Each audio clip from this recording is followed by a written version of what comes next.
All right, and we are going live here.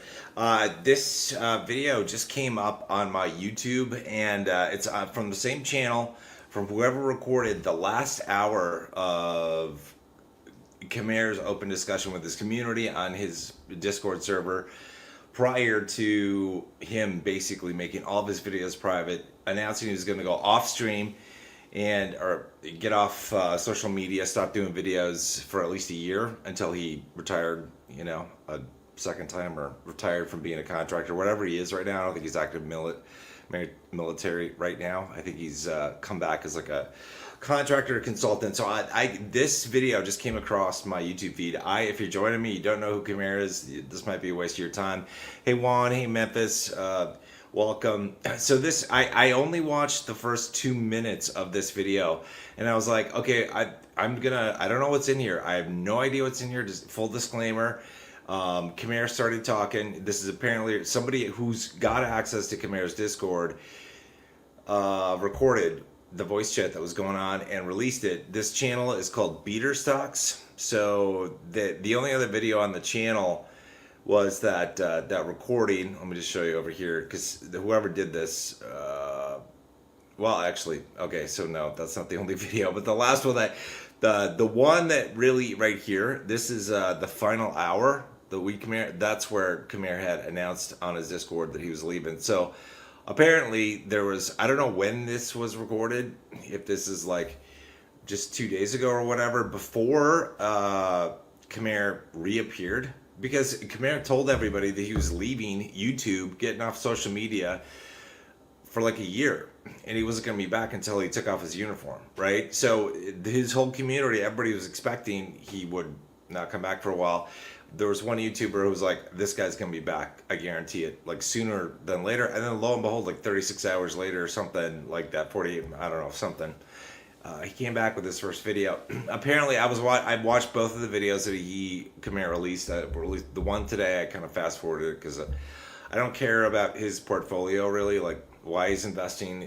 But I heard on his video he's not going to be doing the group discussions anymore, which is actually where I found most of the value. Right, so I tuned into Khamer's channel for like fun and entertainment purposes, and also there was some good stuff there too. The discussion with the community was really good.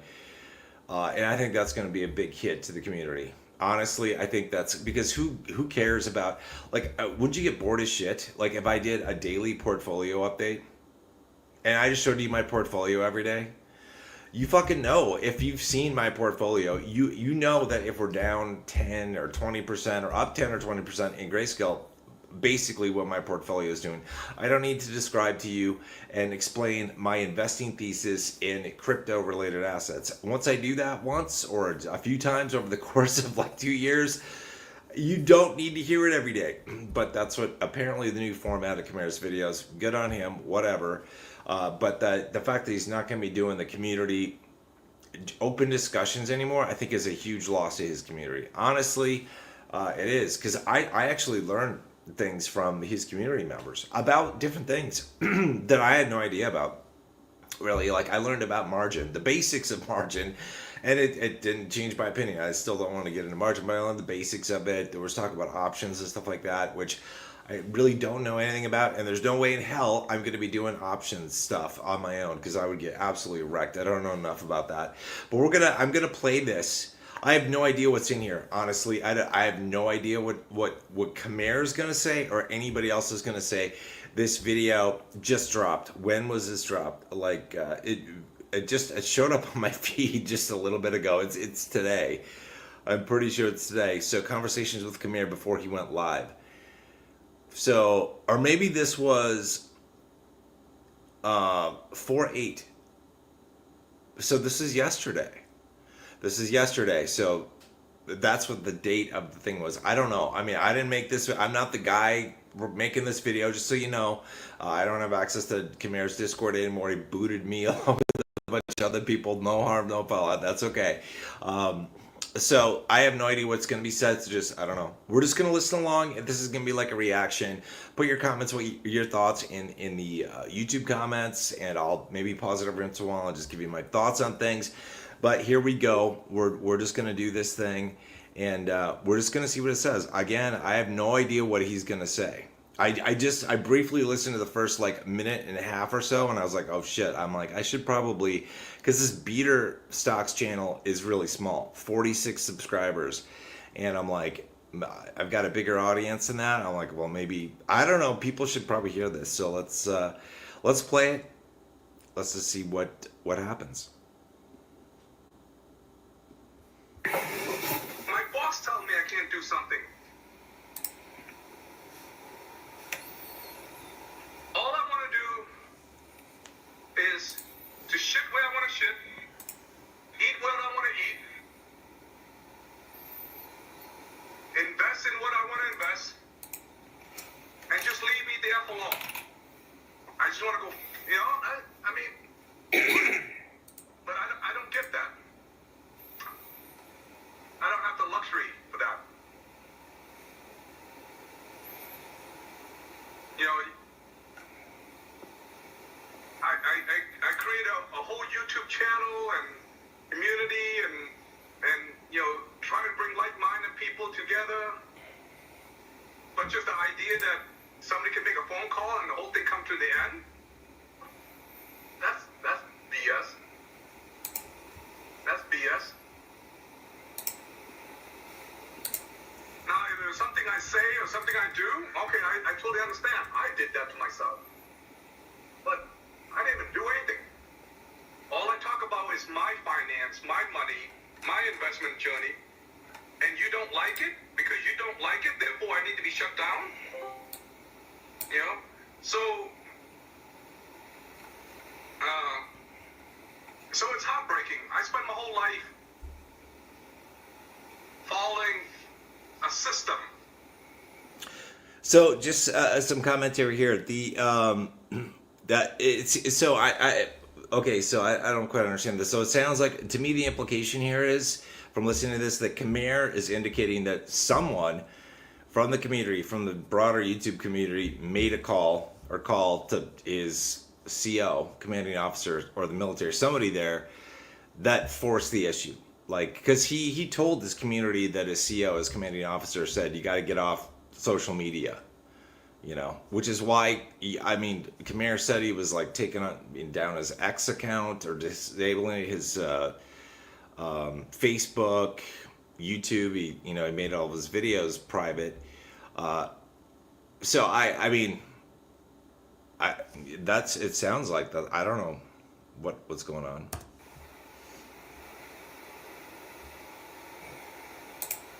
Somebody else's system, somebody else's plan. That's why this investment journey to me is the most liberating thing for me. It's my freedom. This is my freedom. I pick these funds. Not because somebody told me to. Not because I have to. I want to invest like this. Okay, so this I want to just highlight this comment here. I said this before, okay, and it's covering me up. That's okay. All right. So AK Hiker said this: Khmer is lying. If he was given a direct order to get off social media, he's disobeying an order. I said this in that video like yesterday or the day before. I'm like, if he was actually, so he's telling everybody that his CO said you got to get off social media. You can't do this shit anymore, right? And then and then he's back with a video. If I were a CO, I'd be fucking pissed. I mean, if that is actually what happened, then there have to be like repercussions, like, and they're probably not good. Like, I'm sorry, like if I'm in the military and my CO or anybody in the military above me gives me an order and I'm like, yes, sir. And then 24, 48 hours later, I'm like, fuck this shit. I'm doing my own stuff. What do you think is going to happen to me? All right. I totally agree with this, AK Hiker. I totally agree.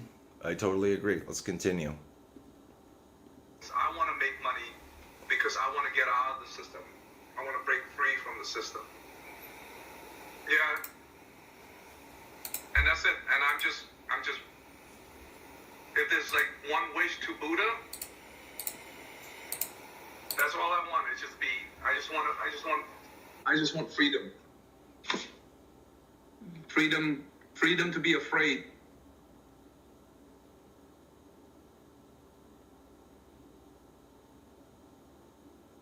Man, I spent many years in theater. I spent many years walking around up and down the desert.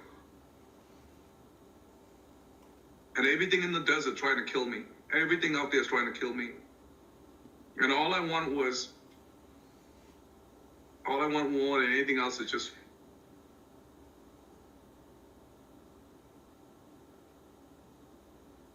do the things I just wish I could be able to do.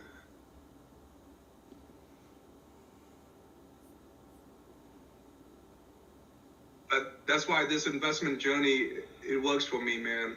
I don't know how to explain to all of you. Every one of you have your own reason why you invest. And I'm not trying to tell anybody to do whatever you want to do. David says this is some weird drama stuff. It is. Khmer just said that he studied theater. In theater, acting, you need to understand drama, human emotions, how to manipulate people. I mean, that's what it is. Like when you're watching a movie, if it's a good movie, it draws you in because the actors and whoever's writing the script that's telling the actors what to say and do, they know how to manipulate emotion. They know how to get you to like freak out, cry, all that stuff. I feel like I'm on a bipolar roller coaster here. That's what I'm just saying. So here we go. And I guess he's walking through the desert. Everything's trying to kill him. Everybody has their own journey. Everybody starts from zero, basically. You're born. You didn't ask to be born, at least from what we can remember. And then that's where we start. So. But for me, it's more than just buying yield max. For me, it's liberating. Okay, I misinterpreted probably, and Mead, probably you are correct. My initial thought when he said theater, it was going to like, I'm acting. Because that's what it feels like. Because I feel like that his whole community has been deceived. And I'm part of his community, whether he wants to admit it or like it or not. So is Oracles or a whole bunch of people that might not agree with Camar or like Camar, or Camar might not agree with or like or whatever. Just because we've been kicked off Discord does not mean that we are not watching his videos. At least every once in a while, we're still part of his community. So my initial thought when he said theater, I'm like, yeah, you took acting classes, but I think Edmead is probably correct. It is probably that war theater. All right. Okay, so yeah, okay, so let's do this.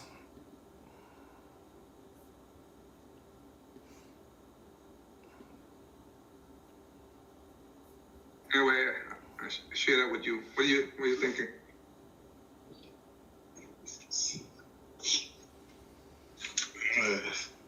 Likewise, I don't know if you were checking the stuff that we posted. I think I posted a video about one of the Rocky movies, and it reminded me about you. Going through your experiences, and telling somebody else after you went through your journey and your knowledge that you inherited, you turn around. It's almost like you turn around to someone in your inner circle and laid out the truth. I posted a video about that. You know what I mean? And any American who ever sees that video can relate to that.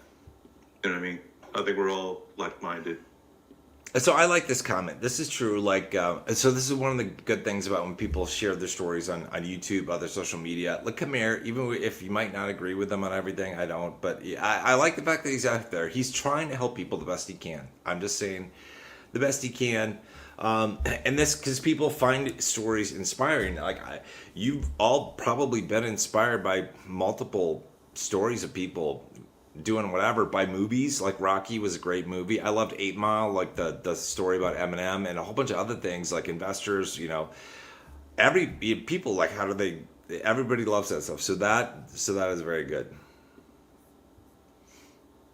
And we're doing what we're doing, and we're succeeding. I mean, it's just people don't understand. People need to understand what they're getting into, and fully understand what kind of financial product that they're buying into, right? Because it's correct. it is an income, right? Income no different from a job. Income if you're getting other investments that receives dividend. Income of a side hustle. It's just another way of creating income, giving anybody an opportunity if they choose to add it, to their account, to their portfolio, and that's all what it is. You know what I mean? And so this is what I'm talking. This is what I'm talking about. Like the current state that we're in and its structure. Okay, is See this Bruce Lee is in the house on Khamer's Discord. I talked about this in the other live stream, half jokingly. He was there. Bruce Lee was there in the thumbnail, so it's good to see that Bruce Lee. Maybe Bruce Lee did not actually die. He's still with us. This video, we got another 28 minutes of it left. I haven't listened to this yet. I have no idea what's here. Well, maybe we'll skip ahead on some stuff or play it at 2x speed. Maybe let's try that. Let's playback speed 1.5 at least. Let's try 1.5 and let's see what's going on here. In my opinion, it's not all that great. We were before 1980, before the 1980s. The mindset was very different, right? So back in the 19th century, mindset was everybody was generally were independent people, right? In their mindset and in their environment, in their mindset, everything, right? Not a lot of people working for other people, not a lot of people working for government. As 1980, it just flipped, right? So it used to be 9% working, doing your own thing, 10% working for somebody working for the government.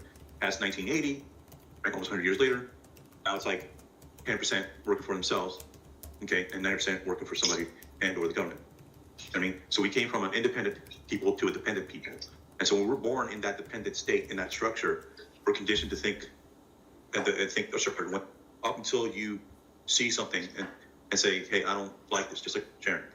Until they recognize that, until they wake up from that, they're not going to realize what's going on. And once they realize, they want to do something about it. Just don't follow what you're doing or what you have been doing for a while now. And so, really, it's just a matter of time when every individual is going to have to make a declaration and make a choice to make that change. And once you make that change, yeah, journey gets kind of rough, but you're doing the right thing. But over time, you get better. As long as you don't give up, you get better at your game, right? It's not how hard you fall. It's how fast you get up. You get up pretty fast, especially you as a Marine, especially the Marines I work with, and you particularly, you get up pretty fast.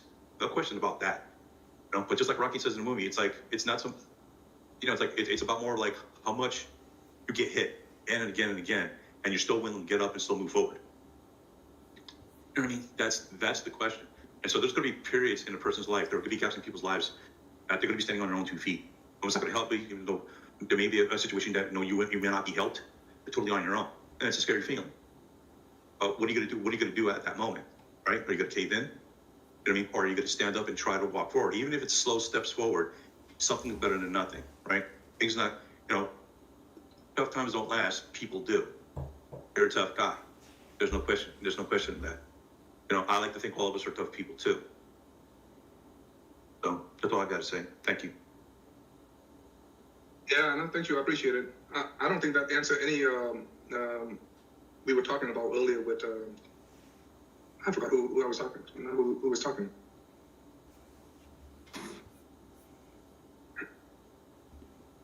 Oh, he already left. They already left? Yeah, he left. I don't see him. I see his logo and I remember, but I can't remember his name. But he already left. What was the question he or she was asking? No, he was just talking about option trading, and they say, what do you think if I do this option trading, 3-time leverage and stuff like that? And I told him, to combat these things. I told him, what I say, they said, I like the idea. If you know how to do option trading, you should do it yourself if you can. But most of us don't know how to do it.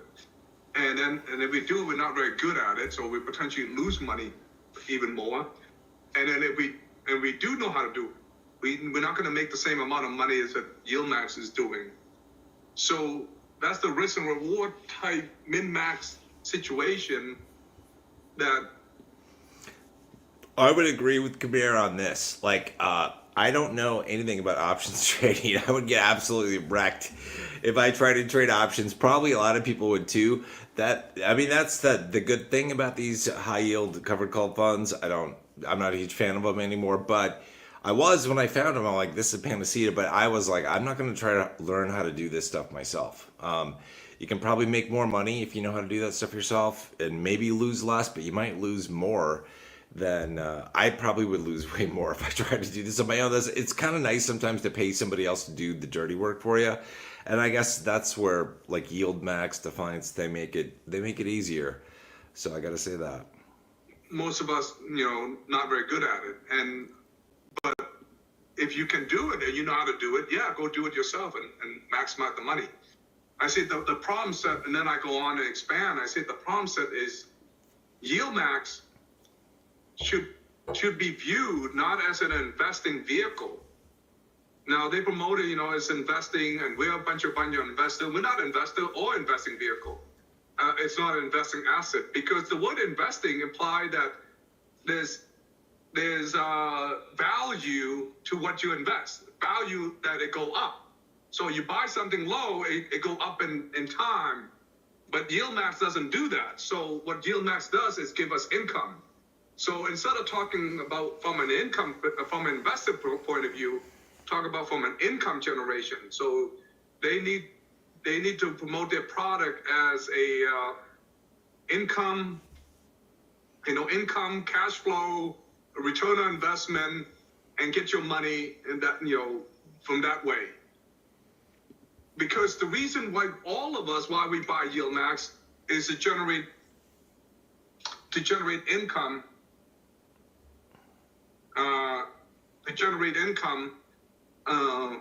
so we can take the money and buy something else. So I want to say some things. Like, this is where, like, I have many disagreements with Khmer. I think it's just like a learning curve or just a lack of experience. But he's said this before in other videos too, where he doesn't consider investing in Yield Max, for example, to be standard investing, because it's not. In his mind, investing is just buy low, sell high, and that's not what he considers Yield Max, because it just returns income. I'm pretty sure everybody understands it's all in the basket of investing. The goal of investing, no matter what happens, is that you increase your wealth over time, right? You increase your wealth over time, right? Whether it's cash flow from real estate or dividend ETFs or running a business, that's investing. Whether you buy low, sell high, like a stock, index fund, crypto, whatever, that's the purpose of it, to increase your wealth. So, and I forget. Oh, he said this on multiple videos. I don't know. I don't like the fact that he's saying this to people. He will say he started out. If you watch the past two videos he's made, he's like, the reason I invest in income funds is because, where else would I get the money to buy other stuff? And it's like, do you not see that it takes money to buy Yield Max? Like, this is not a chicken and the egg problem. Like, when you get income from a business, from your job, from a side gig, whatever, you have cash at your disposal and you have a choice what you go into. It's not like the only choice you have is to go into an income fund, then that generates income that allows you to buy things. No, I don't. I like want to pull my hair out. I'm bald. I pulled enough hairs out. I can pull some short shit out of my, the beard that's kind of coming in. But it's like, I want to scream, stop telling people that the only way to get rich is to buy income funds first. Because it's like, if that's your first step in the journey and you're in the wrong fund, you're going to trip up and you're going to screw your chances, I feel like. Because a lot of these funds, like, I've talked about them before, they're not my thing, right? But it's like, you have a choice to go wherever. And I mean, okay, so if somebody had, like, instead of going into Yield Max, like when I first got into Yield Max, it was like summer of 23. So like a year and a half ago, a little bit more. If I had taken all the money that I put into Yield Max, right? And then instead of putting it into Yield Max, if I put it into, for example, MicroStrategy, I would have a lot more money right now. my wealth would be greater. I don't need to buy income funds first. I can buy whatever I want. It irritates me. This kind of stuff drives me insane. All right, I'll just continue. The problem with me is I never get a chance to buy something else. You know, it take 2 years to do this stuff. It doesn't happen overnight. And I'm in the middle of a fight now. So, because there's a plan and there's a strategy that going into it. If I had one more year, I would be buying non-yield max stuff right now, and transition, and buy stuff that make it balanced, and my portfolio be more balanced. My portfolio never ever got a chance, never got a fighting chance, because it never got to a situation where it became balanced. It's 100% yield backs or 100% defiance, 1% round hill, and no, nothing else. They're all high yield dividends. They're all high risk, and so it never had a chance to even survive in any situation. But then the moment you say, well, why don't you take the money and buy it? Well, then the first question I ask, where do you get the money from? I get the money from the income that I get from yield max. Yeah, see he's talking about this. Like, where would I possibly come up with the money to buy an index fund or a REIT or a share of MicroStrategy or Apple or Meta? Or it's like, oh my God, like it's like a fucking mystery. Like, where do I come up with the cash to buy a fucking share of something? The only possible way that he can see this and that he tells people about is you got to first buy a fucking yield max fund. And from there, you get the money from yield max to buy the other shit. Yeah. Okay, it just irritates me. And a lot of people keep forgetting this. It doesn't matter what my portfolio look like. My portfolio is $39,000. Remember, I started with $93,000. Right now, it's sitting at $39,000. Yes, I'm losing a lot of money, especially if I sell. If I sell, I'm forced to sell. Guess what? I'm going to take even a lot more loss. If I sell everything out right now, I have $39,000 left. That's it. Okay, so, and I don't want to sell. I'm at the point I can't sell right now. I'm just going to either go to zero or come back up. It's going to go to zero then. And so be it. And I'll start over with zero. But the reason why a lot of people don't understand that my portfolio is generating income. So this week, by the end of this week, I'm going to get by the end of the month, I'm going to get about $8,000 to $10,000. And here is something that people keep forgetting. That's $8,000 to $10,000 more that I did not have when I started this journey. True, kind of true, but it's not all yours, Khmer. It's like, you got to pay taxes. First and foremost, you got to pay taxes. Second of all, you got to pay your margin maintenance. It's like, then then you can do what you want. But, okay. 2 years ago, the only income I have was my salary. That was it. I have income now that I paid my bills with. And I can pay bills. I can do something with it right now. And that's more money than I had before. And to me, I don't, if people can say it's a loss. Okay, well, I got $8,000 more than I had before. I'm a salary employee. I'm a government salary employee. I don't get bonus for training better officer. I don't get bonus for recruiting new officer. I get paid no matter what I produce. I can produce the next general pattern. I still get the same pay. So it's not going to change. It's not going to change until I stop working. And what I want to do is I want to make enough income so I can go take my money and buy a non-volatility stocks so it equalize my portfolio so it not become too volatile and so I can live off the money. I never got to that point. I just never got to that point. That's it. That's where I'm at. you know. And I am so jealous of all of you guys that have made margin. I am so jealous. And the margin, that's my fault. That's my fault. I screwed that up. I knew better. I shouldn't have done it. I knew better, but I did it. And there's nothing I can do now except to accept the fact that it's already been done. There is, so this is like victim mentality. I just want to say this. This is like victim mentality shit too. All right. I didn't, okay, fine. He didn't know about the negative sides of margin until like so many members of his community said, Khmer, there's a problem here. We're concerned about you. It looks like you're over leveraged. This could cause a lot of problems. He didn't want to listen to it, right? Okay. He didn't want to listen to it. He's getting margin call after margin call. He didn't want to listen to it. And I'm thankful. I'm glad that he did not get liquidated, because I was thinking, I'm like, maybe he quit YouTube because he got like freaking liquidated. Like they just took all of his shit, because it got so low. But he didn't listen to people like from even like people that he trusted about margin. It's like, to me, it seems like that in the pace to get rich fast, like super fast as possible, using other people's money, he just wanted to go full bore, and he just full tilt. And now he's saying, there's nothing I can do about it. Bullshit. There's something you can fucking do about it. Pay off your margin. Sell some shit.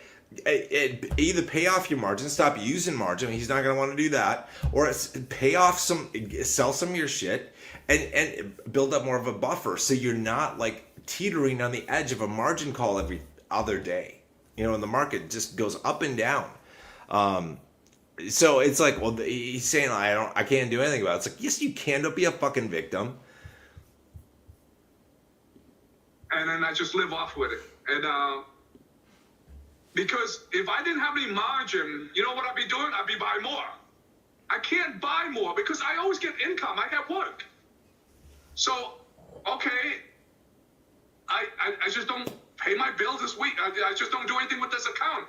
I get my paycheck. I pay my bills with my paycheck, and I have extra money. Guess what? I want to buy Misty at $15. I want to buy ULTY at $5. I want to buy anything. I can't do anything with margin call. That's the frustration part. I want to buy stuff, but I can't do anything. And so he wants to buy stuff, but the solution, because he can't buy stuff because he's got a margin call. They're like, you can't spend any more of other people's money. Like, you're too risky. He wants to buy stuff. This is like we live in a debt society, a debt fueled society. People want everything fucking now, so they finance everything, from the TV to the tennis shoes to the vacation to everything, right? Okay, so he wants to buy, baby. Buy more shit. He's leveraged to the tits, as Oracle says.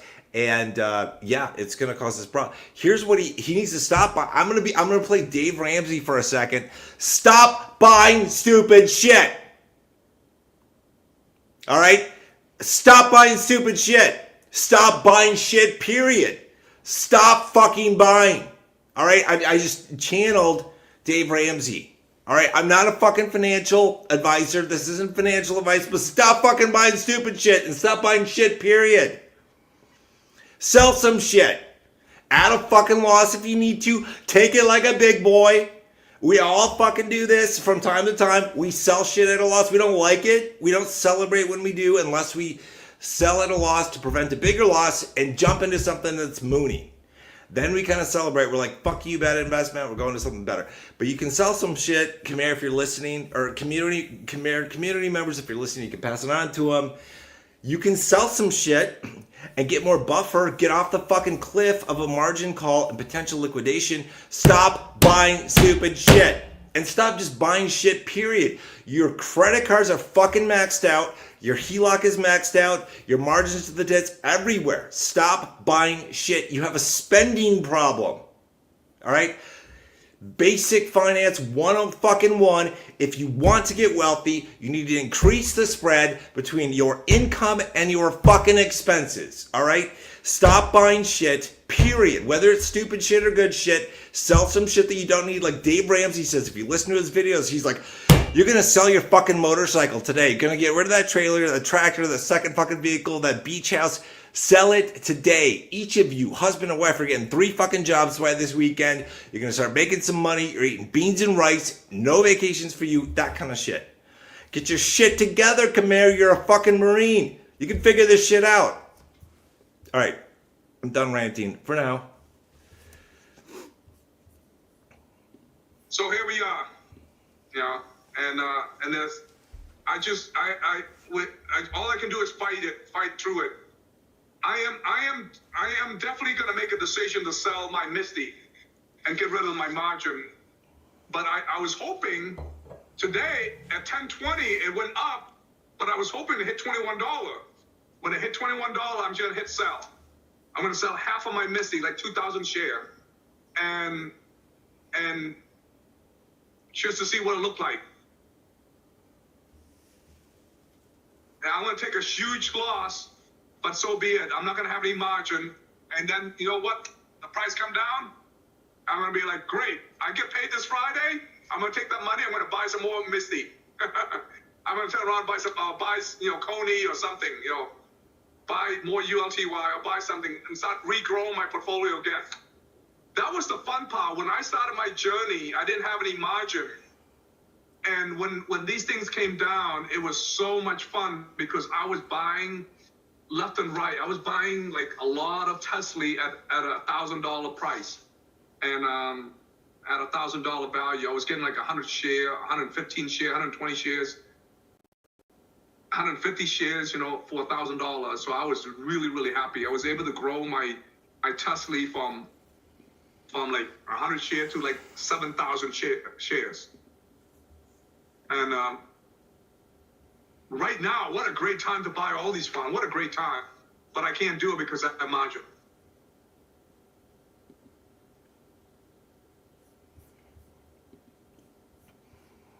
Well, so it's like he mentioned when he started investing, he wasn't using margin.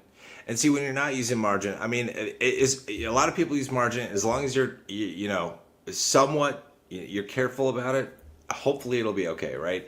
But when you don't have margin, you don't have debt, you're just like, okay, you're not staying up with sleepless nights thinking your broker's coming for you and going to liquidate you. You don't have sleepless nights over that. You might not like your portfolio the way it's looking, or you might, if you got cash on the sidelines, you want to buy in when there's a major dip or crash or whatever. But when you use margin, someone's watching you. Someone's like looking up your ass and just waiting for things to go wrong. So it's like, I don't like margin I have this issue with it. It seems predatory. Honestly, it seems predatory because I mentioned this in other live stream. Like if you go get a mortgage for $300,000, right? You buy a house with it, right? The bank doesn't give a shit if the value of your house goes down because the housing market crashes. It doesn't give a shit. They're not going to come for your house, right? As long as you pay your mortgage every month, everything's copacetic. Same thing if you get a car loan, buy a car, the price of the value of the car depreciates immediately, right? It just goes down. But they don't care. As long as you pay your card note, you're good. With margin, it's a little bit different. It's perverted, in my opinion, and it seems predatory because, like, if you get margin, like, so you got $100,000 worth of margin, whatever, you're paying interest and probably some fees, something. I don't know. I'm not a margin guy, but like that's part of your margin payment, your margin maintenance, right? There's some interest shit built in. Somebody in margin tell me what the hell is in, what else other than interest is packed into margin maintenance, if anything, because it seems like kind of a credit card, kind of like a cash advance to me. I'm not in margin, so I don't know the details, but the problem that's perverted about this and why I feel like it's predatory for people that do not really know financial stuff is that they can come after. They in a really a worst case situation, they can liquidate your portfolio in whole or part. I don't know if the rules are like they have to do it in part first, or they can just do it as a whole swath. I don't know if that's like a little details in your margin agreement, or if there are federal laws for that. I don't know. I don't intend to go down the margin path. That's just me, but.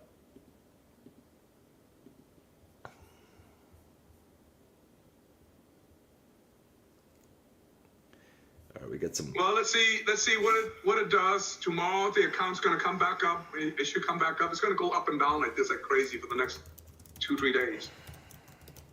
And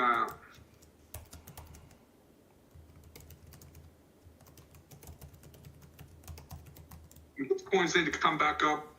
And if Bitcoin doesn't come up, man, I am. Yeah, so beater stocks, welcome. I was like, I saw the first video that you posted a few days ago about the final hour. I don't know who you are. You probably want to remain anonymous. That's totally cool. I saw this video that you posted. It came across my YouTube feed, and I started to listen to it. I'm like, holy shit, I need to share this because your channel right now is pretty small. So anybody that wants to follow this kind of stuff, subscribe to Beater Stocks channel. So, and you can find this.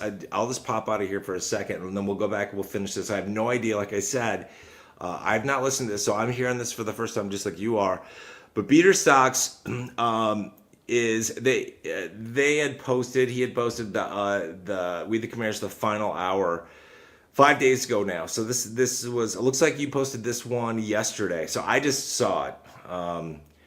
But okay, so definitely check that out because I'm guessing you are either the insider or you have a connection with the insider. So I don't know. I am gonna miss it's good to have a little bit of drama. I'm waiting for the crypto bull run, so I'm a little bored. So we can spend some time doing this every once in a while. But let's listen in. I don't know what to do. I really don't know what to do.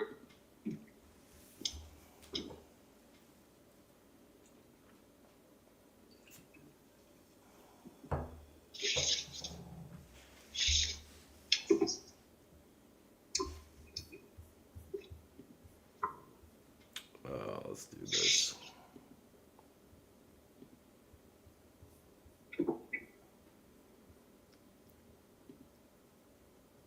Two X speed. Let's get some. We'll get some dead space here.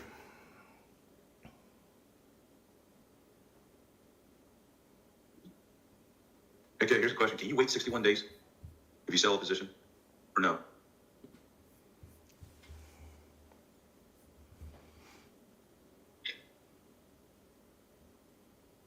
Mayor, when you sell a position, can you actually wait 61 days or no? What do you mean 61 days? What's the significance of 61 days? Okay, so when you sell a position, you got to wait 30 days, right? Yeah. In order to get back in, so you're not causing a wash sale. Well, does it matter if you the wash sale is great concept if you plan to buy you sell $30,000, you have a negative $30,000, and you're gonna buy back, and you essentially wipe out your $30,000, for your tax purpose, you trigger event. But if I don't think I'm not a CPA. This isn't financial advice. I don't think you can write off $30,000 worth of investing losses. I think the IRS caps you at some stupid ass limit, like $3,000 or something. I mean, it's stupendously low. It's just ridiculous. The question is this: it's not 60 days. It's only 30 days, like 31 days. But the question is this: does it really matter? There is 61 days. You said wash sale is 61 days?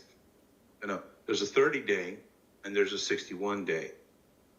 So let me read this to you.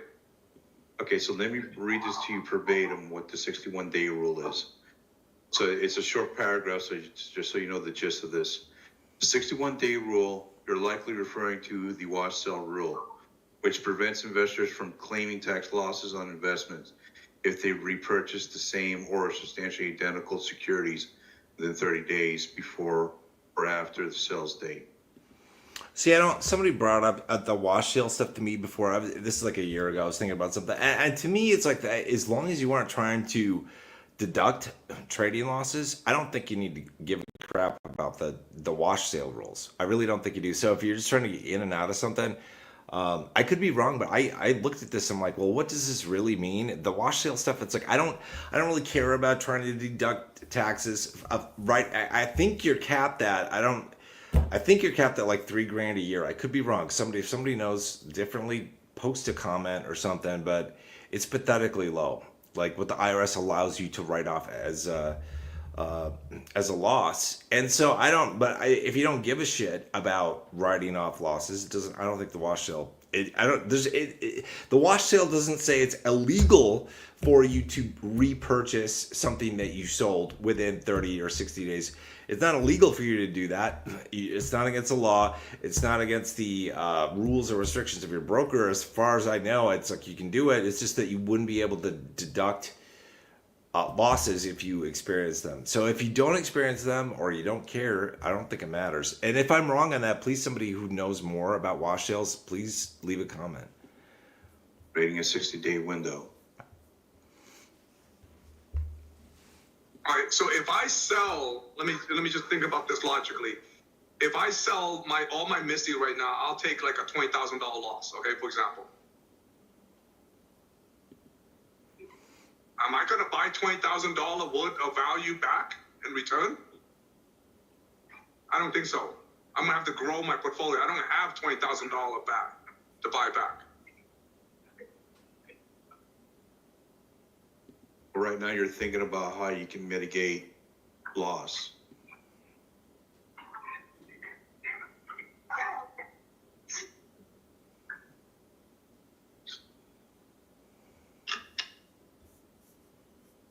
Well, no, right now I don't have to do anything. Not at the moment. I'll probably get margin call again today, and tonight by the time I get home, it's probably still margin call. No. I'm not saying you taking action now. I'm talking about listening to you right now. Yeah. You're thinking about how you can mitigate loss, right? Because you're saying all this stuff, and then you ended off saying, "Well, I don't know what to do," right? So processing that, it's like, okay, he's just trying to mitigate loss. That's what I got from it. I'm not saying you take an action now. Oh, okay. No, these are my option. It's a dilemma, and these are my option. I'm just throwing some option ideas to you. My option. I don't want to say idea to you. Option ideas to you. It's just these are my options. I'm throwing the ideas to you, and so one option is do nothing. Okay, so here's the danger: do nothing. My account is coming down. The value is coming down. I'm going to force to sell stuff to pay the margin, okay? So I'm selling at, like, let's say Misty at $17, all right? Now I'm selling 17. That's a $8 loss for me, because my cost average is 23. That's what, $6 loss for me. So I'm selling rapidly at a loss, so I'm not getting the full value of this thing. And eventually my account's going to reach zero, and my margin going to be reach zero. You see what I'm talking about? And Slurpees made a comment. I made a video on this. This is a while. This is many months ago, maybe even a year ago. I don't think it was that long ago, but it's been a while. So one of the reasons why Khmer bought different high yield ETFs was that he liked that they paid on different weeks. Right. And he stated multiple times that he did that because he had bills coming due that came in the mail that were due, or electronically, whatever, that were due on different weeks. And I came out with a video on this because I was so irritated. I'm like, okay, this is basic budgeting shit. This is basic budgeting. Like, even if you get paid. So most people with a job, W-2 income, right? You get paid like every other week, probably. That's what most people get paid. Well, a lot of people. I mean, maybe people get paid weekly. I don't know. That seems like handy jobs, cash jobs. But probably, you should be able to manage your shit. Like, you should be able to sit down with just yourself, if you're single, or your husband, wife, whatever, and go, here's what we have coming in per month. Here's what we need to do to budget. There needs to be basic budgeting here. He needs to he needs to talk to a financial planner. And he doesn't even need to talk to him. He just needs to I don't think I've ever talked to a financial planner. I've read books by people who are wealthy and probably have like CFP titles. Like I listen to podcasts, or not podcasts, but like I watch the videos on Dave Ramsey's channel to feel better about the choices that I'm making. Mainly, if you've ever seen those videos, you're like, oh my God, this is like person's a train wreck. And like they should not have done this. But he teaches people how to budget. Like, get your shit together, get some more income coming in, get a better job, reduce your spending, right? Increase the money that you have to save, to create an emergency savings fund, to pay off your debt, to invest. And you know, he has a lot of good things to say. So do people like Susie Orman. I read her books back in the day. She and I think Dave was around too. That the stuff I read that they had out, or that I think I heard Dave on the radio back in the day, helped me get out of credit card debt and student loan debt, like using the debt snowball method. And I did that, and I was very successful. But I had to put in extra work and extra time to pay that off. It was stressing me out, and I had to learn. I'm like, I really did not spend hardly anything. I mean, I was single, you know, early 20s. I hardly spent any money. I'm like, I need to get out of debt. Basic equation is simple: increase income, decrease expenses, keep that gap as big as possible, and then figure out, like, every month, I know I have monthly things. I don't get paid once a month, but I don't need to get paid every day or every hour. I don't need something, you know, depositing a couple pennies every minute into my bank account to make it feel like I've got a regular flow of income, that I've got the stack of cash from which I can write a bill. I can pay the electric bill, the internet bill, the mortgage, the insurance, buy groceries, shit like that. I don't. So that he was buying all these funds. He's got a bunch. I don't know. I'm not really paying attention to his portfolio. It's like boring. But it's like he was buying these funds like Clip. Clip is Chinese made shit. That is a fucking horrible investment, in my opinion. Not financial advice. But he was buying that primarily because it paid on a different week than Tesla. And I'm like, and I just wanted to scream, because it's like, it's fine. I appreciate him for sharing his journey. The problem is, like, when bad ideas get put out there into the multiverse through a YouTube channel or a Twitch stream or TikTok or whatever, that it like programs people, and they're like, oh, I also have bills coming in every single week. Electric bills, a mortgage payment, you know, car payment, whatever payment.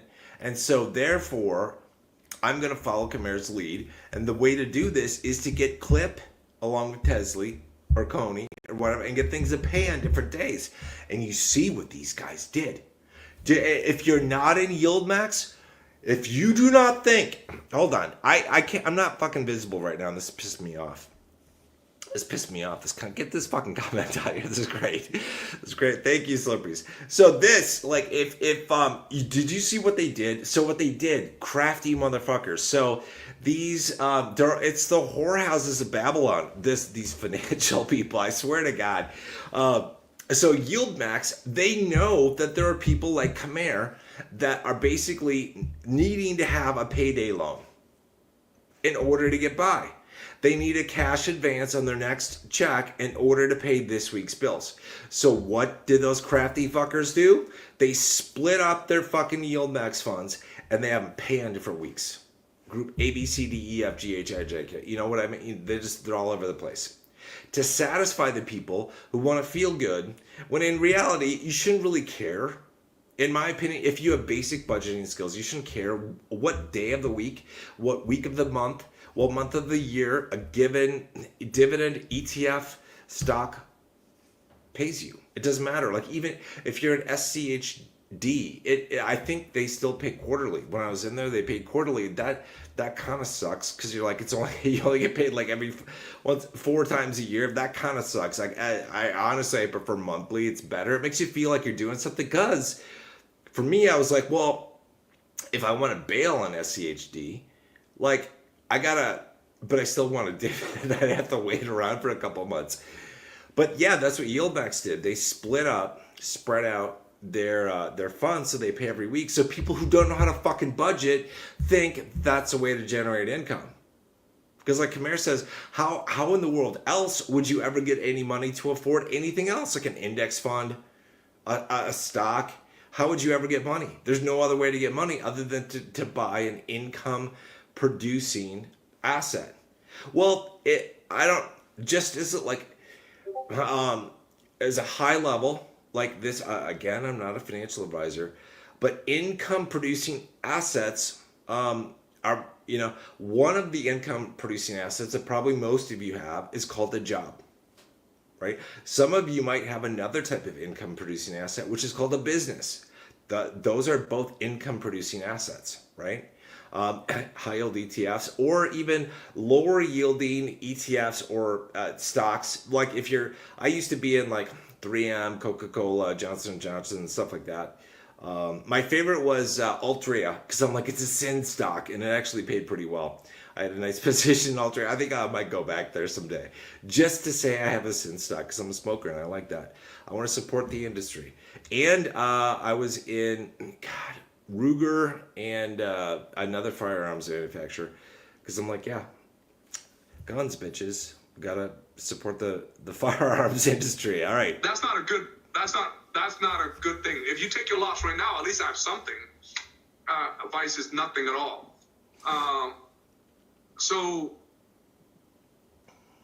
that's one option. Do nothing and take your chances of the market going back up, and then maybe get a better price down the road. So that number one, do nothing. Number two, sell what you can get at the highest point. If the highest point, I thought the highest point going to be $21 today. I thought like when I go home, I should be able to click sell at 21 plus based on this morning. And obviously it didn't work out. I logged into the computer. I was like, holy cow, I'm magical. Like, how did that happen? It literally did a 180 direction. All right. So now here I am in this situation. In this situation, I don't have a choice now. I literally don't have a choice in this situation. Victim mentality. I don't have a choice. I have no other options. Okay. So this guy, this is like a responseless rant. I haven't heard this until now, so you're getting my raw, unfiltered fucking response. This guy says he's in the fucking military. He has said repeatedly that he has been a military planner. A military fucking planner. That should scare the shit out of you. It should scare the shit out of you.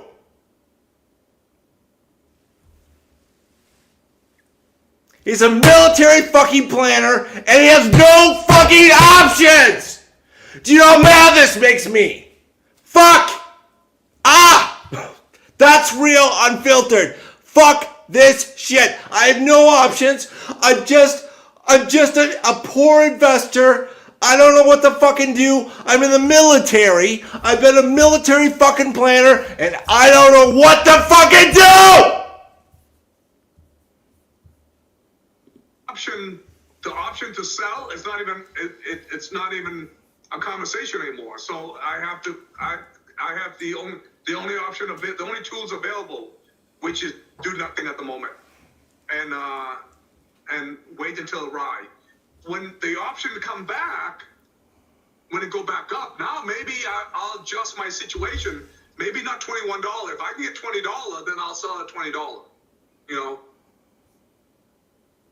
And because that's better than selling at $17.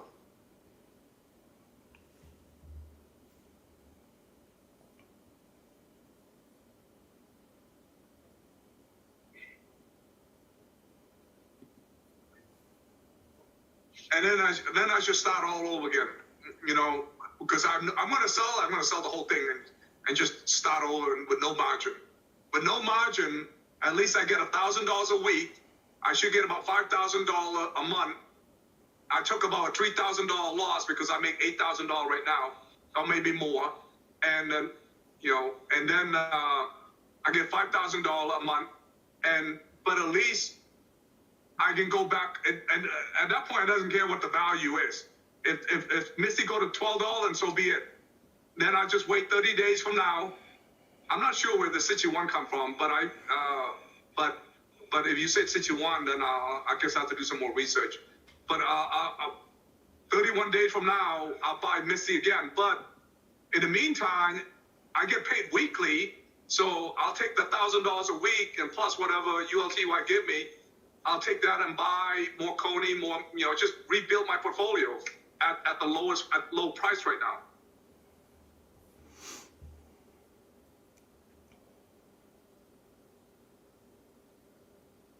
But I have no margin, so I'm not worried about margin call ever again.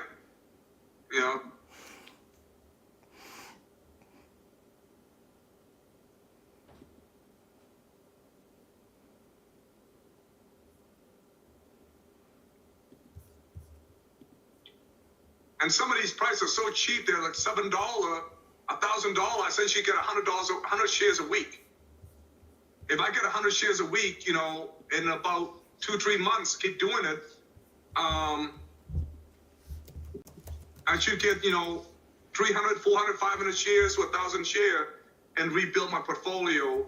Yeah, my value is going to, but I'm just DCA down with it because I buy 100 shares a week. I'm DC down with it as it go down. Or when it stabilizes, at least I get 100 shares. Yeah. Yeah.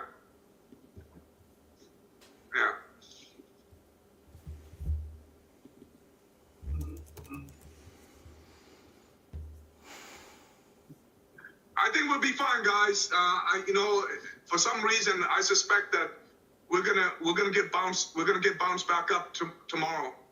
It's gonna go up and down this mood swing for a couple of days. But the concern is the X date. Misty X date is coming, and if it pay $1.50 to $2, holy cow, that's gonna crush it.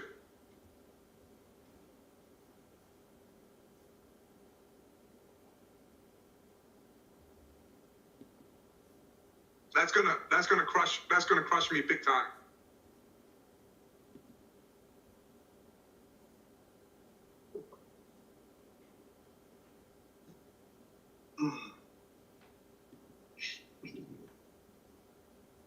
Has anybody been listening to Mark to see what his estimate is for Misty?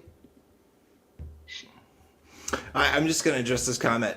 So it's like, okay, Daniel says, how can you be busting on Khmer? How's BCHG and LTCN doing? Norvin is absolutely right. I'm guessing this is your first crypto cycle.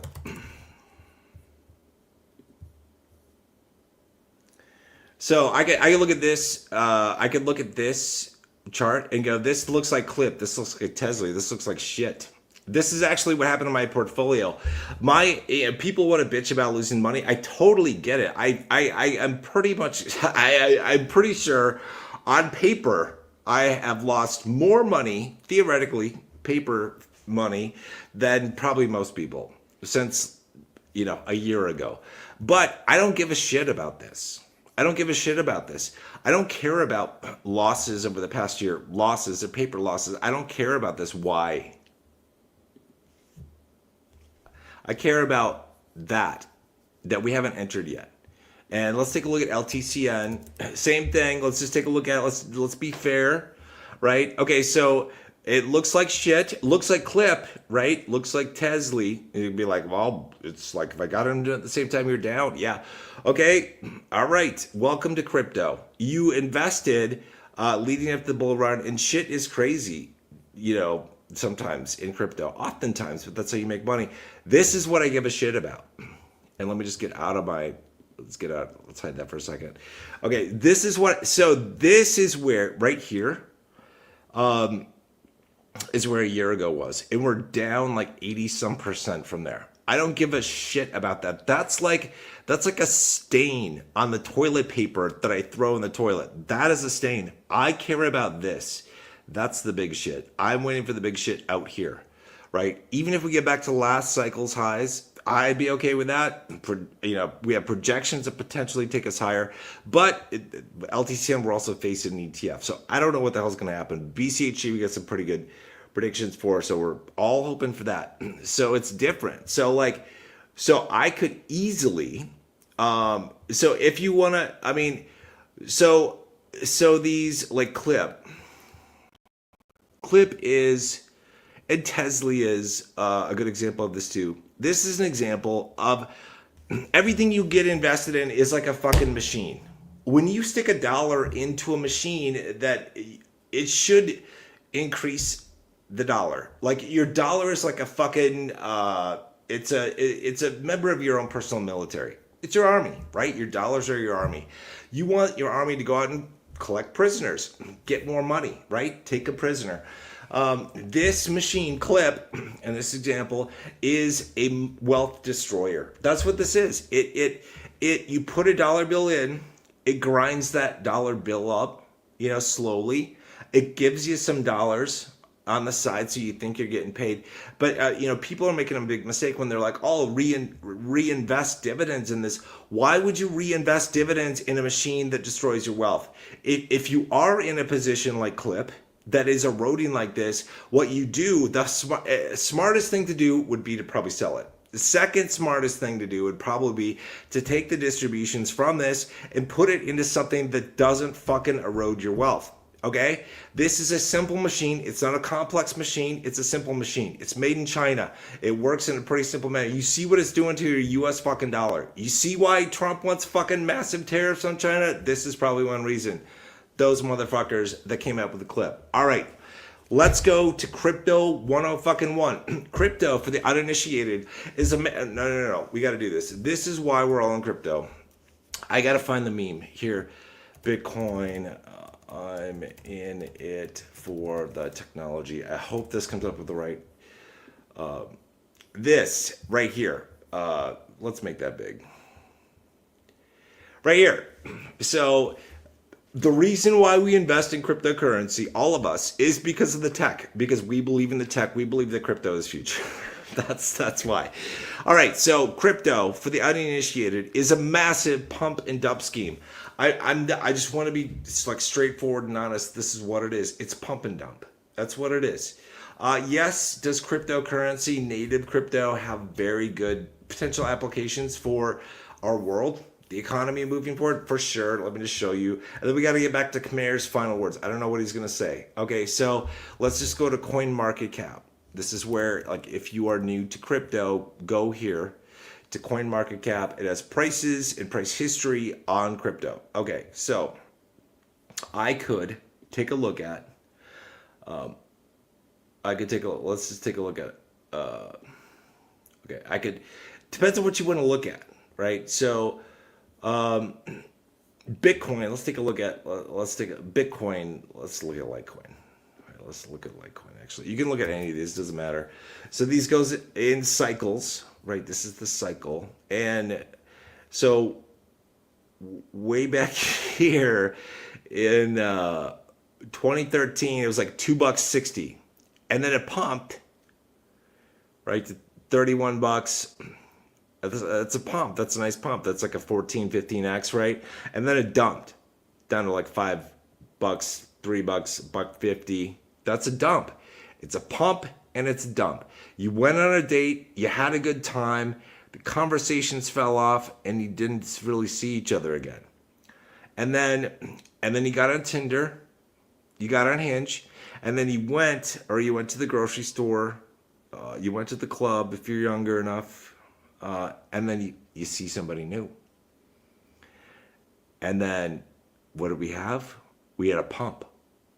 We had a massive pump. This was like a serious hard-on in comparison to like 2013. I mean, the candle looks big, but it could just be the camera angle. And then we had a dump. Okay? We had a dump. This is a pump and a dump. This is a little pump and a dump. And then a pump and a dump. And it's where it's these little, there's a rhythm here. I don't know. It's like, you kind of get what I'm saying, like a rhythm with a pump and dump. Let's take a look at BCH. Let's just take a look at the rhythm, the pump and dump rhythm of Bitcoin Cash. So we had a nice big candle. Look at that pump. Wow, look at that pump. Massive dump. They're heartbroken, whoever they are. Somebody new got lucky. New pump, and then a massive dump. We had a pump and a dump. pumping and dump. And that's what we're looking for. We're a little promiscuous. This is like, if you're in crypto, you might not even know this, you're a little promiscuous. That's what you are. You might not think that. If it makes you feel better, just, there's protection. You can just use your protection. That's what we're looking for. We're looking for the pump. Hopefully we all got in during the dump. Well, we didn't all get all in during the dump. Let me just say, so it's like, I wish I could see like a 1.5 year view of this, but so a lot of people watching my channel, like they got into some of LTCN or BCHG. I started probably capturing a lot of people probably around September, I think, of 23 is when people started listening. So they were getting LTCN at like $4.80 or whatever.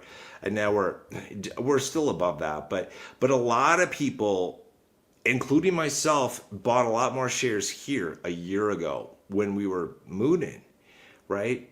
And so that brought for me, like, my cost basis up overall. Overall, my portfolio, I'm just barely under my cost basis. But I gotta tell you, some shares that I have, like the oldest shares that I have are the last ones that I bought last cycle. I was paying $77 a share. This is like right here, right as fucking the rockets were launching. It was like my last share that I bought at LTCN. I still have it in Fidelity. It's like a good memory, bad memory. But yeah, and so that was $77, and we only got up to like $44 and change a year ago. So yeah, it's like, if you want to look at the 1 year, the chart will look the same. The chart will look the same. That's why they have this, like, it's right here. Some charts have like a 3 year, 5 year, all time. You want to look at the max. You want to zoom out. You don't want to look at the daily. Because, like, if you see somebody, like if you're in the dating world and you see somebody just for one day, it might not be their best day. Or it might be a fucking amazing day and you think you found a real catch, but if you don't see them the next day, I mean, you could see them without all their makeup, wearing baggy clothes. They could, just be rude to people, and men or women, it doesn't matter. You know what I mean? You got to get to know somebody, get to know an investment over time, over cycles. LTCN doesn't go back more than last cycle because it just came out just right before the cycle started. Thankfully, just in time. That's why you got to zoom out. So if I were to zoom out, like, Clip hasn't been around that long. If I zoom out, this is the zoomed out version. It's been out for like 2 years or something, just a little over 2 years. That is what the zoomed out version. That is the machine, the Chinese made machine that destroys your wealth. That is its mode of operation right there. That's what it does. That is just how it operates. It just erodes your wealth. This machine, LTCN, has the ability to pump and dump. So, in my opinion, everybody that's bought in here, even if it was painful to buy up here and now you're sitting down here, we should be rewarded when we go up like that. Now, there will be people that buy in when the prices are up here and hopefully beyond, or somewhere close to it. Those are the FOMO buyers. You should thank them. They are your liquidity and my liquidity too. You can be my liquidity if you want. You can buy my shares off me. I don't care who's buying them. I'm going to sell shares this cycle, as many as I can. Hopefully all of them. But that's it. That's the difference. But if you look at just a 1 year chart of BCHG, 1 year chart of LTCN, and compare those to Tesla and Clip, they're going to look the same. They're like, well, you're losing money too. It's like, yeah, absolutely, in that time frame for sure. But if we want to use, I want to show this. If we want to use that argument, I just want to show you, like, what the fuck, like, a crypto can do. And this isn't even a fucking pump for Stellar. This is XLM. This is probably like one of the new coins that's gonna fucking rule the world, like the X coins, the ISO coins, right?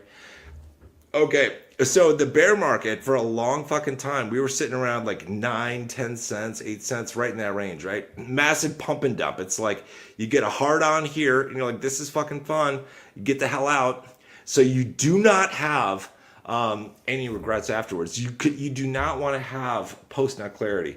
You want to know, you want to know what you're getting. When take profit while things are good. Get out before the lights come on. Okay, the lights come on here. Get the fuck out before the lights come on. Go find somebody new. Wait a couple years. Come around again for another fun time, for another pump. Get out before it dumps.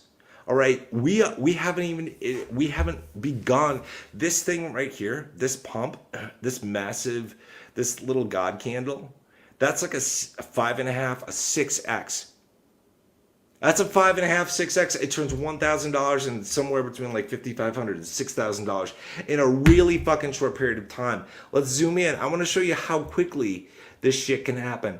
This machine is the Giga Chad right here. And this is just like Giga Chad's little wannabe baby brother, because this isn't even the pump for Stellar or any other crypto. This is how it happens. We came off of like, okay, we were like 10 cents, let's say, for Stellar.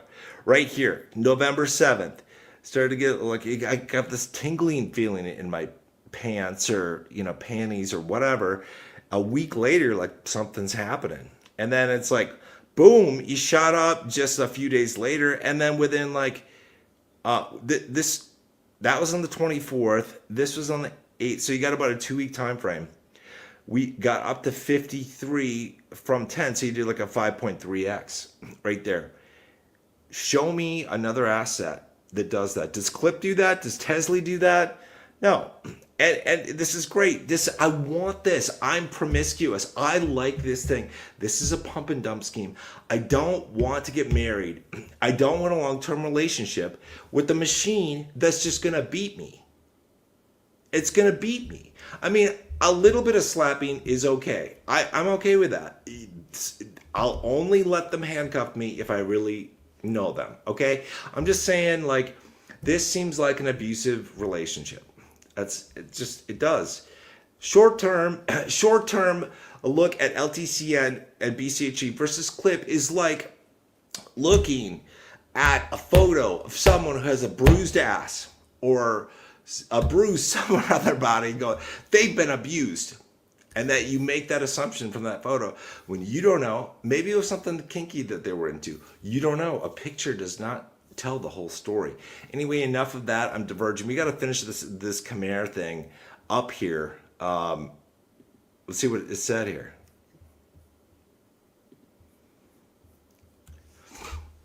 It was $1.80 something. $1.80. Someone said that they took a big loss, and so now it might be in the $1.50 range. Well, anything over the $1.38 they paid last month would be amazing. Yeah.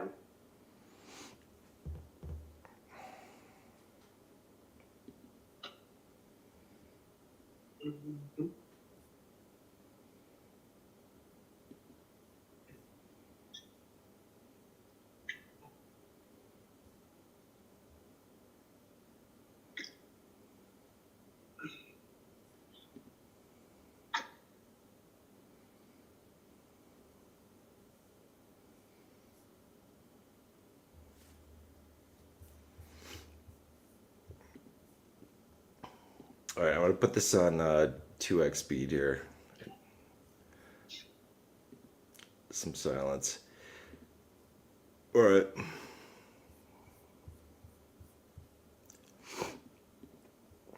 Well, yes, I would say Alti and Coney are crap. I really liked Coney when I got into it. I was really hopeful for it. But then it's like, I was like, somebody made a comment on my...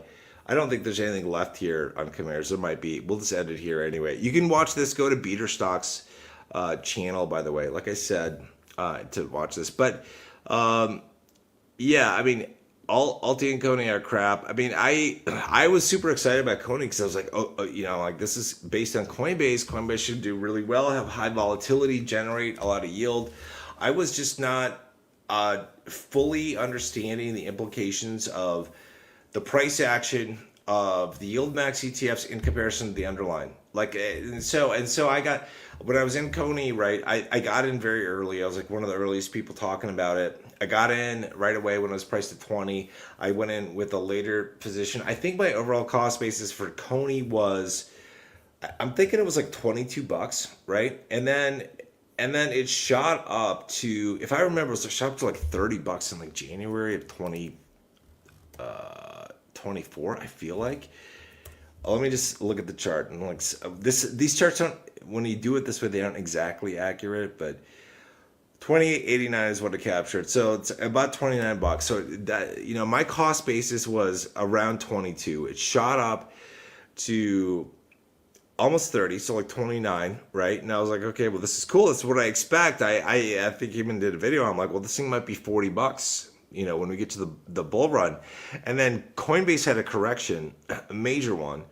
And we dropped from $29 down to $19.50, just under $20. So at that point, I got some comments on my YouTube channel, and they were like, "What's going on with the price of Coney?" You know, and so I looked at it, and I actually sat down and I did math. Like I compared the growth and the decline of the underlying of Coinbase to the growth and the decline of Coney, and I tried to do some calculations. I'm like, yep. I'm like, we are capturing 100% of the downside of the underlying, but we only captured a portion of the upside. And I can't remember what I calculated it at. It's probably not consistent, probably changes based on the calls and all that stuff. So you never know what you're going to get. Like maybe you only get 30% of the upside or 50%. But that's when I started to get really disillusioned with this, because Tesla, I had gotten into Tesla, I think in like August I think it was August of 23. And I downsized my position a little bit. I wasn't really happy. It was going down, but people were thinking it was going to go up. So I was like, all right, I'll just give it a shot. But by the time I got to like January of 24, I was like, screw this. So I got in probably right around here. I'm thinking, I don't know, my cost basis the numbers are different now because they did a reverse split. So it's like, with the new numbers, my cost basis would have been probably around $29, I'm thinking. And I was like not happy that it did this and that it didn't come back up. Because initially when I got into Tesla and I saw the chart, let me get my stupid face out of here, because this is not, I'm blocking half the chart. This isn't good. Let me hide this. Yeah, that'll make it a little bit easier. So I was not very happy with it, because I was thinking it should be cyclical, like come back up, and it didn't.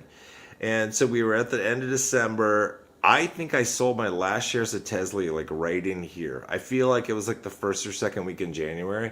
Got out here, got some heat from Camar actually about doing this, because he was ragging on me on his YouTube channel for saying that I sold at a loss. And that was one of his big mantras, like never sell at a loss. And I came out with a video. I'm like, here's why that's a dumbass statement. And there are plenty of reasons to sell at a loss, which are legitimate. Nobody wants to, but like, I'm not going to stick in a crap investment if I think it's just going to basically continuously go down. And that's what that's the decision I made. Like I was in Defiance funds too. And after a couple months, I was like, I need to get the hell out of these, because they're doing the same thing. She criticized me here, but I got out probably around 20 to 21 bucks, and I just watched it slide. You know, it didn't really, it's a slide. So now it's like, if I had held on, what do you want me to do? Do you want me to, do I sell at a loss, or do I hold tight and ride it to zero? Not zero, it'll never get to zero unless Tesla goes bankrupt. I don't think that'll happen, but I'm not going to do that. And just to show this here, it's like I mean, this is the same shit here too. Like with this, I was very excited about the Defiance funds, because I was like, okay, well, these are based off an index. This is good. And I was in it for like, so I got in this like right away when it came out, from what I remember. I remember doing videos on this over Christmas break. And I think by here, I was the fuck out. Like, because I was like, okay, I can see the pattern, and the pattern is the same shit that I'm seeing in a clip. I don't like it. I'm getting out. Like I feel like bamboozled. I feel like I was deceived. This is a machine that operates in one direction. That direction is down, and that it erodes wealth. The level to which it erodes wealth, well, People can argue about that. I've done videos on this where I get irritated when YouTubers say, well, if you've been in, a particular ETF for the last year, you've gotten your money back. I think that's a bullshit lie, because they don't take into account taxes. And yeah, some people have these things in IRAs, in which case they're tax free. But for those that don't, it's like their tax implications, and you don't actually get your money out until you get your money out after Papa IRS gets his tax money. You got to pay the tax man first. Or you're going to end up in Guantanamo Bay, and all the dollar bills in your brokerage account aren't going to matter for shit. So yeah, so I don't like them. But that's the difference. But to the uninitiated, they could, honestly, it's like Clip and IWMY and Tesla look the same, and they look like LTCN over the past year. It looks like that. That's why you got to zoom out. That's why you got to do that. It's like, it's the moonshot shit. I mean, call me like crazy. Because I am absolutely fucking crazy. Like I'm like full fucking risk on. Not full. I'm like 99% of my like liquid wealth is in fucking crypto. Native crypto and grayscale. I have like less than 2% in stupid ass boring shit like index funds. But I'm full risk on, because I'm like, I learned a hard lesson in 2017 cycle. I bought some stuff, saw it mooned, didn't sell.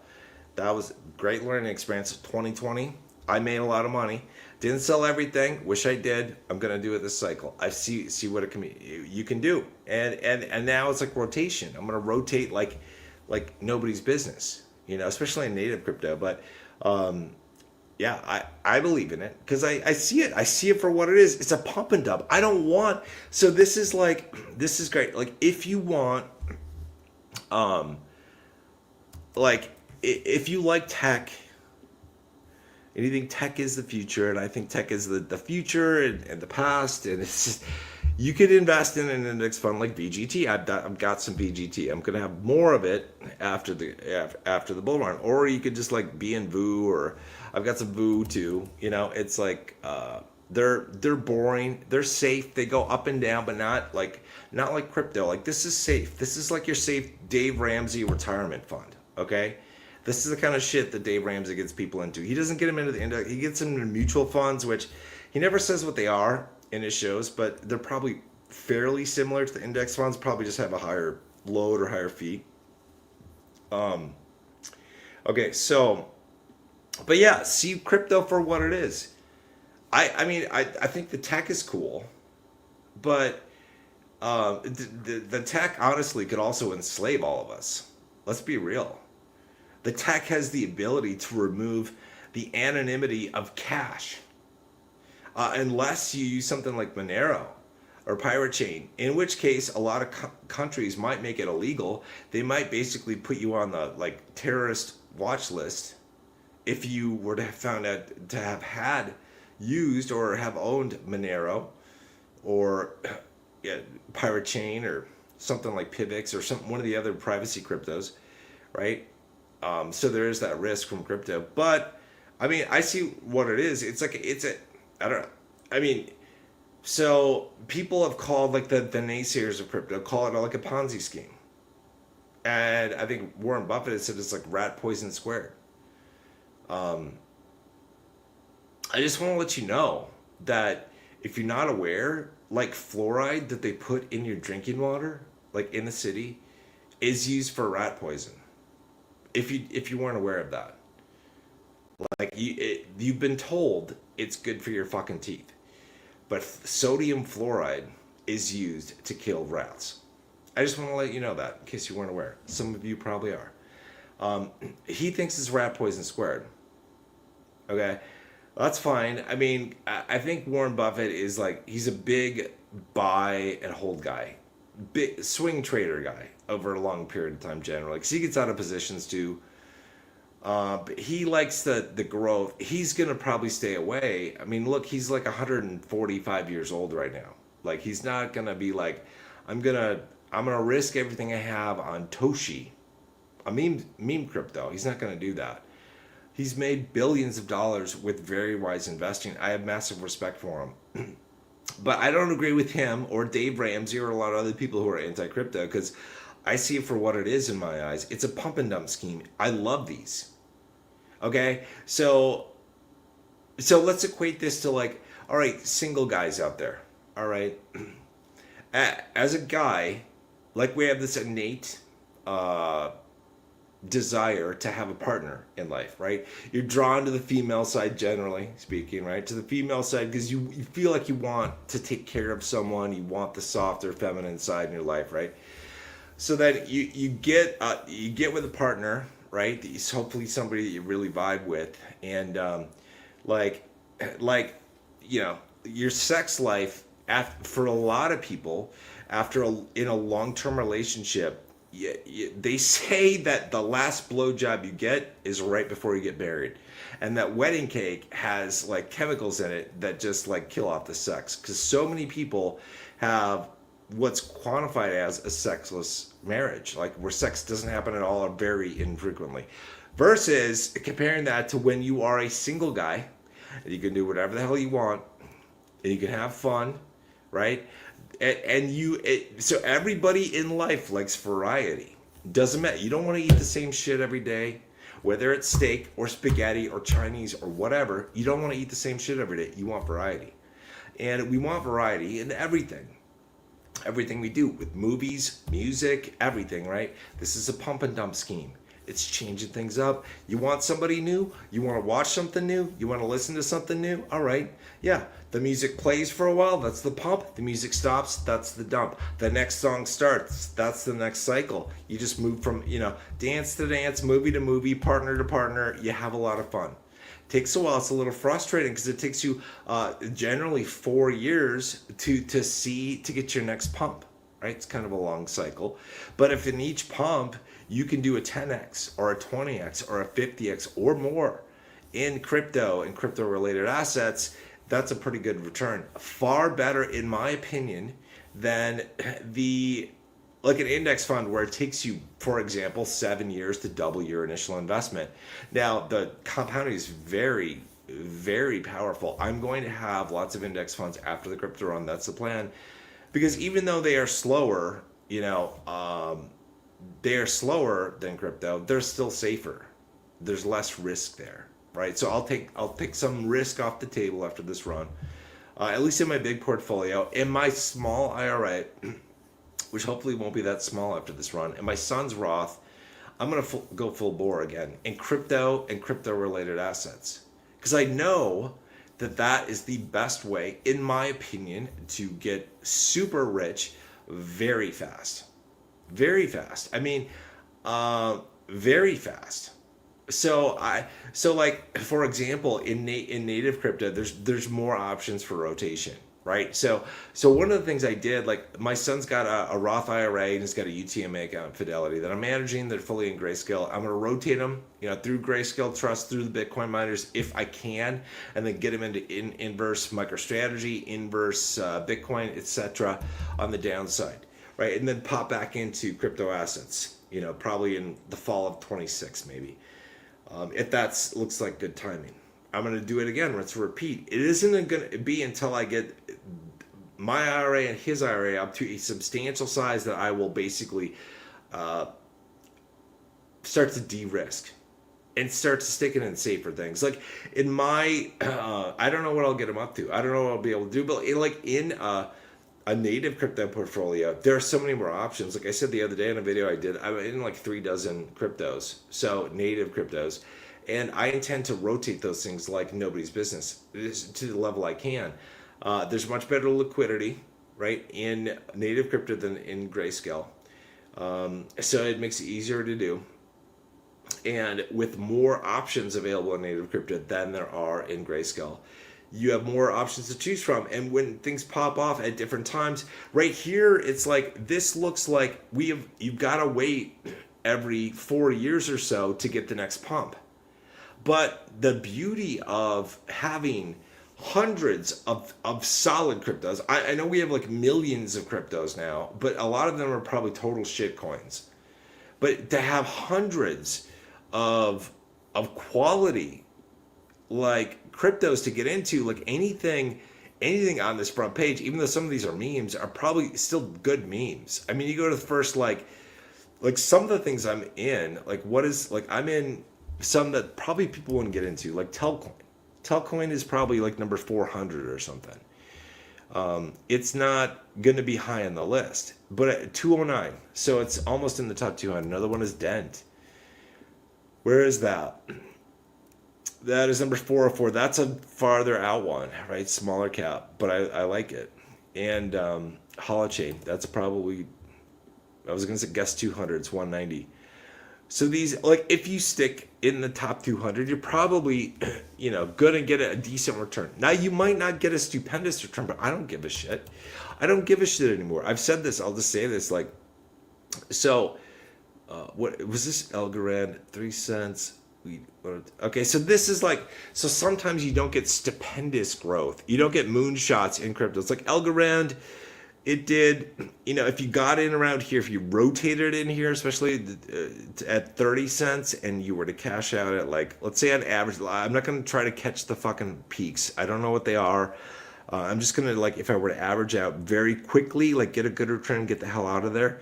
Let's say I get out at $1.15. So I came in, let's say I come in hot and heavy at like 30 some cents, get out of here. I'm able to pull almost a 4x. After like a 3x in Algorand, I would be the fuck out of Algorand, and I would be into the next crypto that hasn't pumped yet. I'm going to be super promiscuous this cycle because this is one crypto. We're zooming in right here. This right here is one crypto cycle for Algorand, right?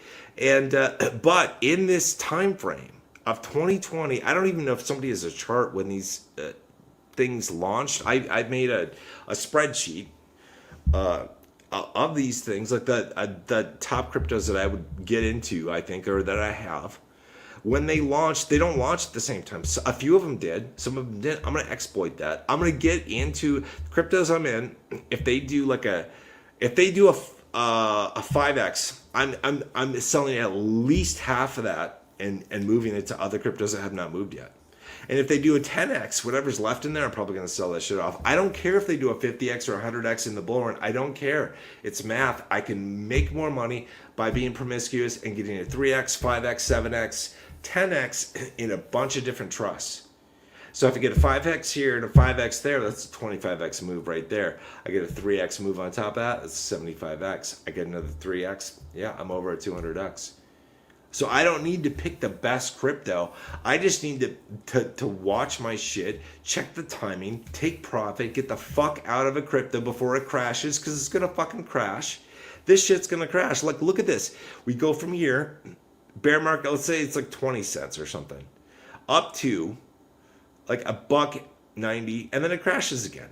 It's a pump and dump scam. So I know that. I also know that in the smaller time frames, like the weeks and the days that are going by during the crypto bull run here for Algorand, that shit is all over the place. Like here on one day, it's like fucking, we're schizophrenic, right? February 13th, we're at $1.67. 2 weeks later, we're down by like 70%. That's a 70% drop in 2 weeks.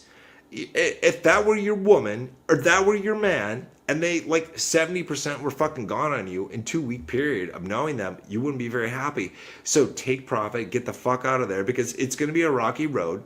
You don't know what's going to happen. That's what I'm doing. This is not financial advice. This is just my plan, because I'm going to be happy with very small gains. I'm going to be happy. I'm going to think about this. If these cryptos that I'm in are the people that I have relationships with, I am not looking to form a long-term relationship with any one partner. I am looking to get a smile from someone, a wink from somebody else, a kiss from somebody else. I'm going to hold somebody else's hand, rub somebody else's feet. You know what I mean? I'm just kind of going around. I'm getting the full experience, but from a number of different people, because I don't want to have high expectations in crypto, because everybody that I watch in crypto tells me that they think the crypto that I'm in is going to pull 100x. And I don't believe them, because they don't have a crystal ball. I don't. I'm sure they don't. So if somebody says it's going to do 100x, I think it's probably maybe going to do at its high a 25x, and I'm not going to be able to catch it for whatever reason, either because I'm stupid, I'm sleeping, something went wrong. Okay, so if it reached a 25x, they said it was going to hit 100. It only was able to get it, only achieve a 25. I might get out of it at a 12, so I don't even want to wait for that. I don't even want to be disappointed by it not reaching a 12. It gives me a 5x or a 7x or a 10x, man. When it gives me a 10x, I'm out. I'm out. That's what I'm gonna do. All right, so we listened to the Khmer thing. I haven't even been looking at YouTube comments. What are you guys saying? There's a lot of stuff here. LOL. I read that as splooge. I don't know what you're talking about. Right here, SPLG. I don't know what is SPLG. That does look like splooge. Is that a crypto or is that a stock?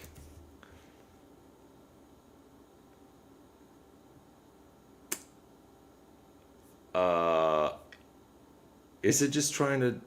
Oh, this is the spider ETF. Okay, I was like, are they trying to fix autocorrect for me? Like it's not appropriate to say it's splooge, but yeah, that is kind of funny. I read that as splooge. Yeah.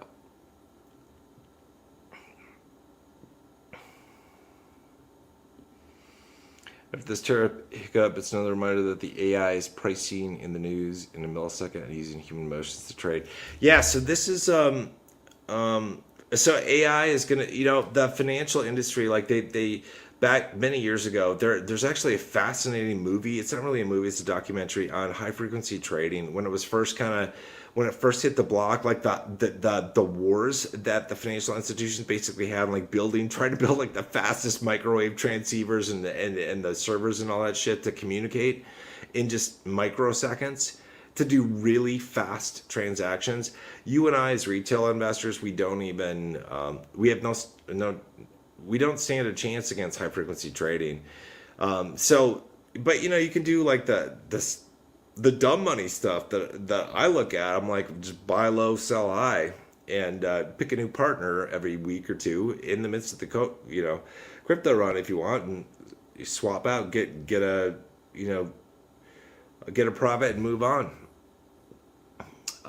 Yeah, Matthew Schultz says 5x is good enough. Yeah, I mean, so it's like, in pretty much in any crypto that you're in, any solid crypto, you should be able to get a 5x. I think if it hasn't launched yet, you should be able to get a 5x. Let's just take a look at a couple random ones. Like some of the ones that I'm in, let's just see what they did, because they did pretty well last cycle.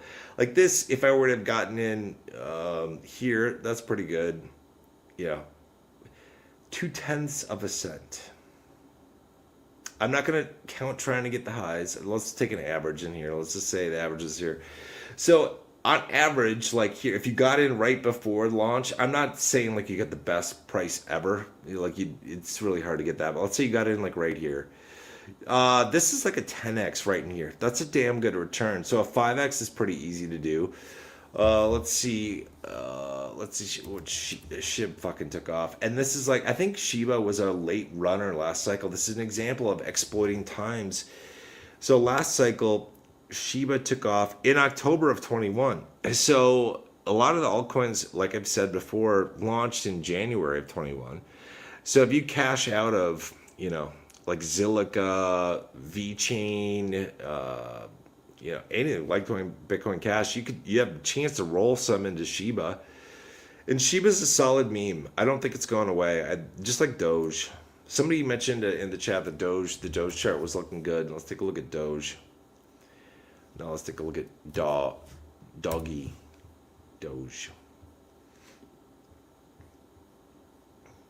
Yeah, so I mean, if you look at this, so like this pump that we had right here recently, what's impressive about that is that is getting close to last cycle's highs for Doge, right?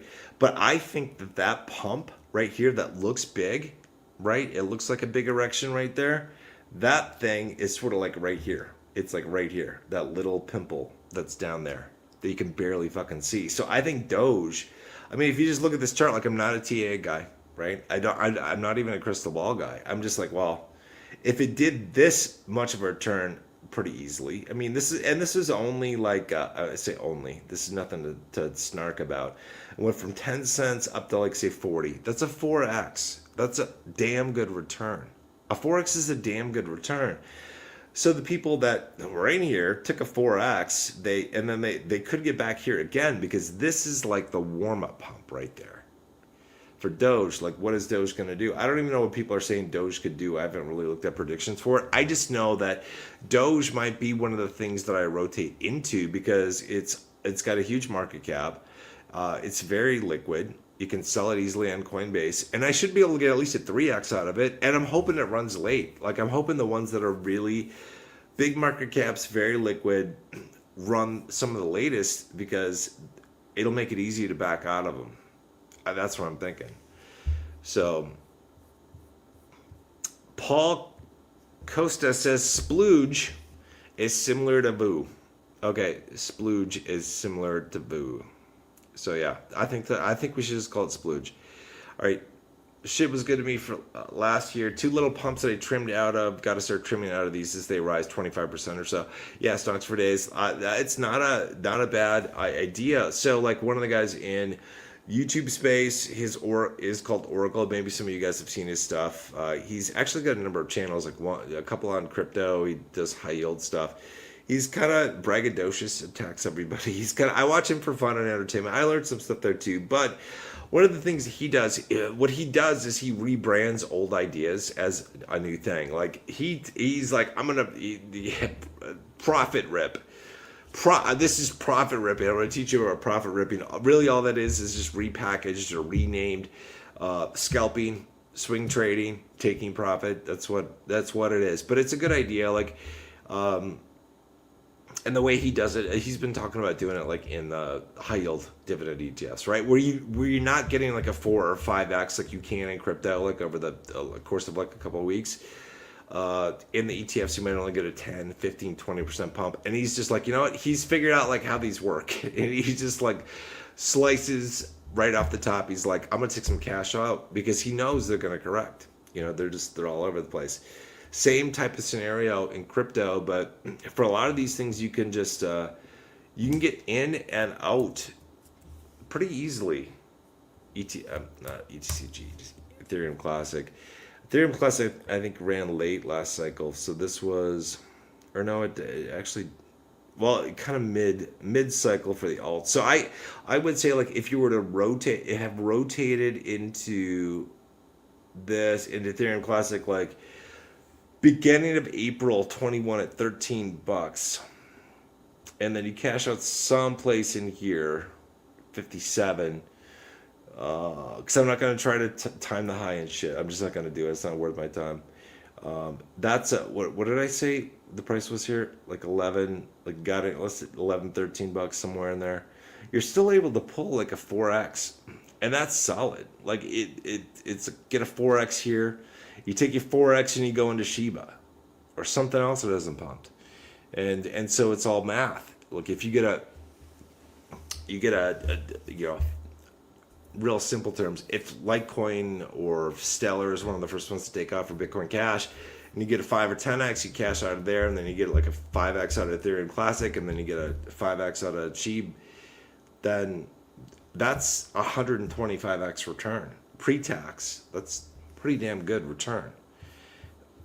Stonks for Days says I'm like trimming 10% at 20 to 50% gains, or a lot more at resistance levels.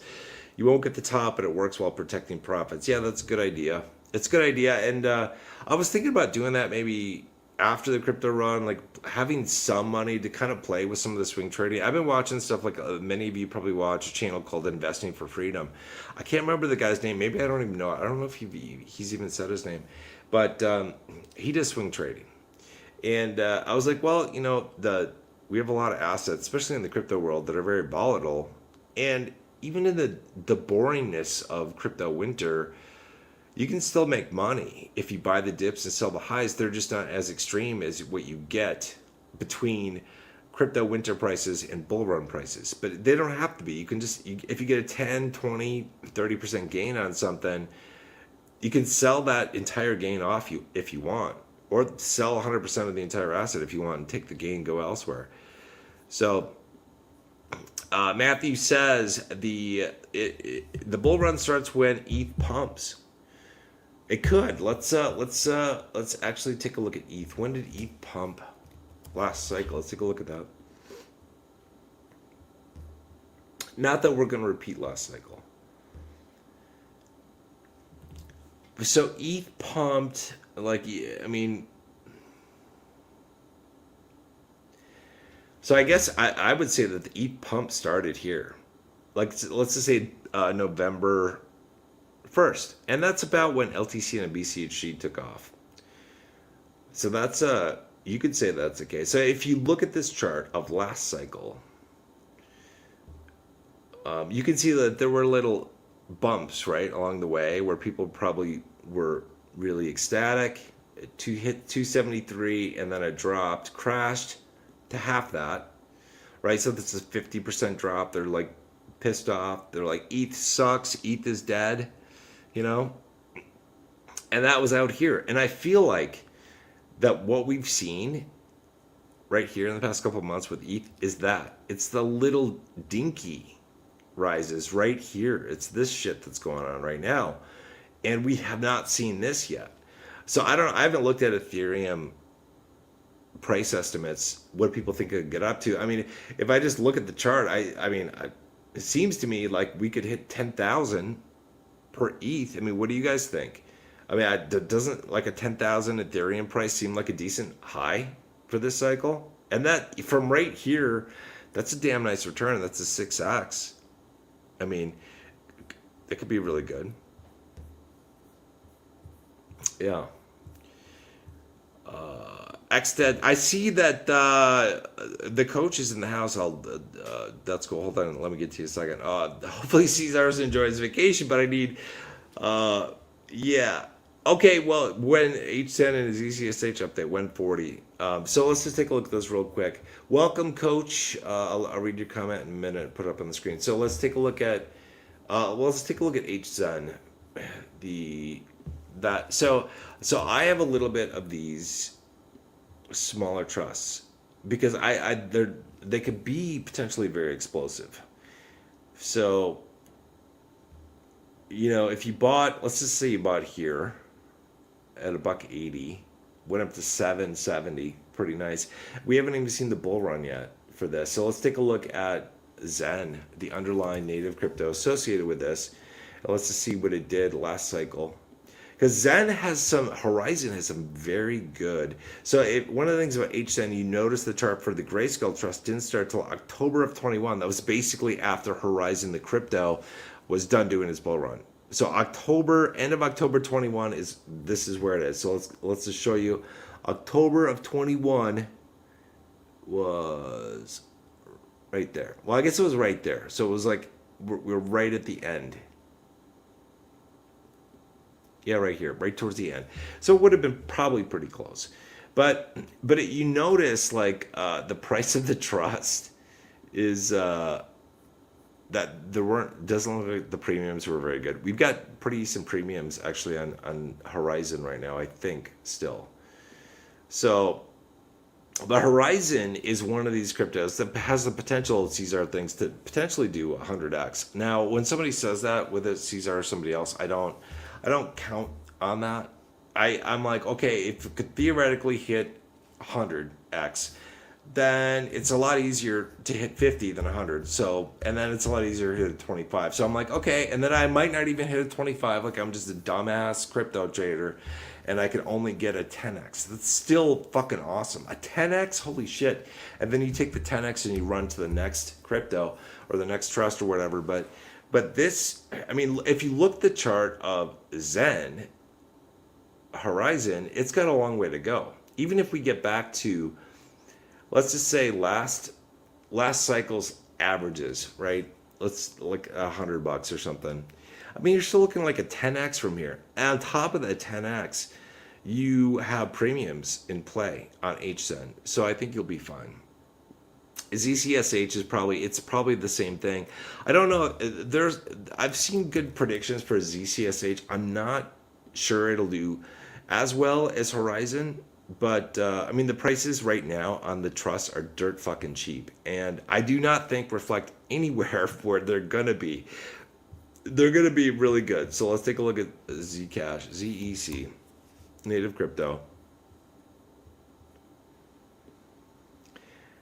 So this, it's like, I don't know what this was way back here at $2,000 price. If that was like the first coin that was sold, because it just dropped precipitously. So let's ignore that. But this is what we were thinking. Like a lot of OG coins didn't have last cycle's prices exceed the 2017 cycle. And so there's thought among the crypto investing community that there's pent-up aggression, that these cryptos could see better returns than what we saw in 2017. But let's just say we do. So right now, 33, let's just say, 33 and change. Let's just say let's say you got out on average at a price, I'm not going to try to hit the high, like 300 some. So let's call that like a 9x. That's a 9x is solid. In the native crypto and in ZCSH, you have premium play in motion here. And let me just bring up the premiums real quick. And again, this is why we invest in crypto. It's for the technology. We love it. Okay, let me just where do I post this? Right here. Okay, so this is what are we looking at for premiums right now in HSEN, and we got so it's a 200% premium, so it's basically like a 3x premium, and Zcash actually ZCSH is basically at NAV. That's surprising. At basically at NAV, but and FileG came way down. It crashed. It came way down. Premiums came up, but this is super high for a long time. I really think FileG, when Filecoin runs, I think it's going to explode. Mana is also like another really good crypto, I think, to be in. I think it's going to do really well. So the Grayscale Trust should really take off, and it's one of the things that it should run later than Litecoin and Bitcoin, because it's a small cap, and Litecoin, Bitcoin Cash, and Stellar should be among the first to move. The exact time in order is unknown, but yeah. Okay, so the coach says this is live off dividends and options now. Like yelling at people with the caps. What's going on, coach? Yelling at people with an exclamation point too there. I'm just kidding. Camar's lost all credibility, including whatever little he had to start with. I would agree. I saw the video that you did last night or the night before that you put out, where you started out the stream and you said that. I would completely agree, because, I mean, okay, so if, let's say I had a commanding officer who told me, you got to get off social media, stop doing videos and shit, I would have been, okay, all right, would you mind, sir, if I did one last video just explaining to my community why I have to leave? Like, I would think my CEO would say yes. And even if they said no, like, I would have, like, I think there's some major lying going on here. I don't even think a CEO actually told him he couldn't do it, because if that is the case, somebody pointed this out in the comments earlier on the stream, is that the fact that Camar is now making videos again means that he's in direct violation of his CEO's orders. Like, what? I mean, if his commanding officer rescinded those orders, then Camar can come out and say, hey guys, sorry about me having to take out the videos and having to step back for a couple days, but I had this work thing going on and now I got permission to do it. He didn't say shit. So I question that whole story. I question it all, and he does look very bad. This is bad for Khmer. It shouldn't have happened. Yeah. So coach says I did well on XRP, almost a 10x. Nice. I love crypto. Yeah, ETH will pump huge because BlackRock is buying so much. I don't know what kind of let's see what the YouTube world is saying about ETH prediction.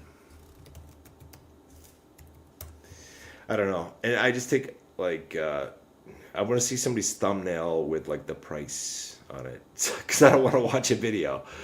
And nobody has one right now. Is ETH doomed? Time to dump. There's all this. This is. Oh, here. There's me. Look at this. This is like. This is me. It's like I'm in the Matrix. Right here. Hold on.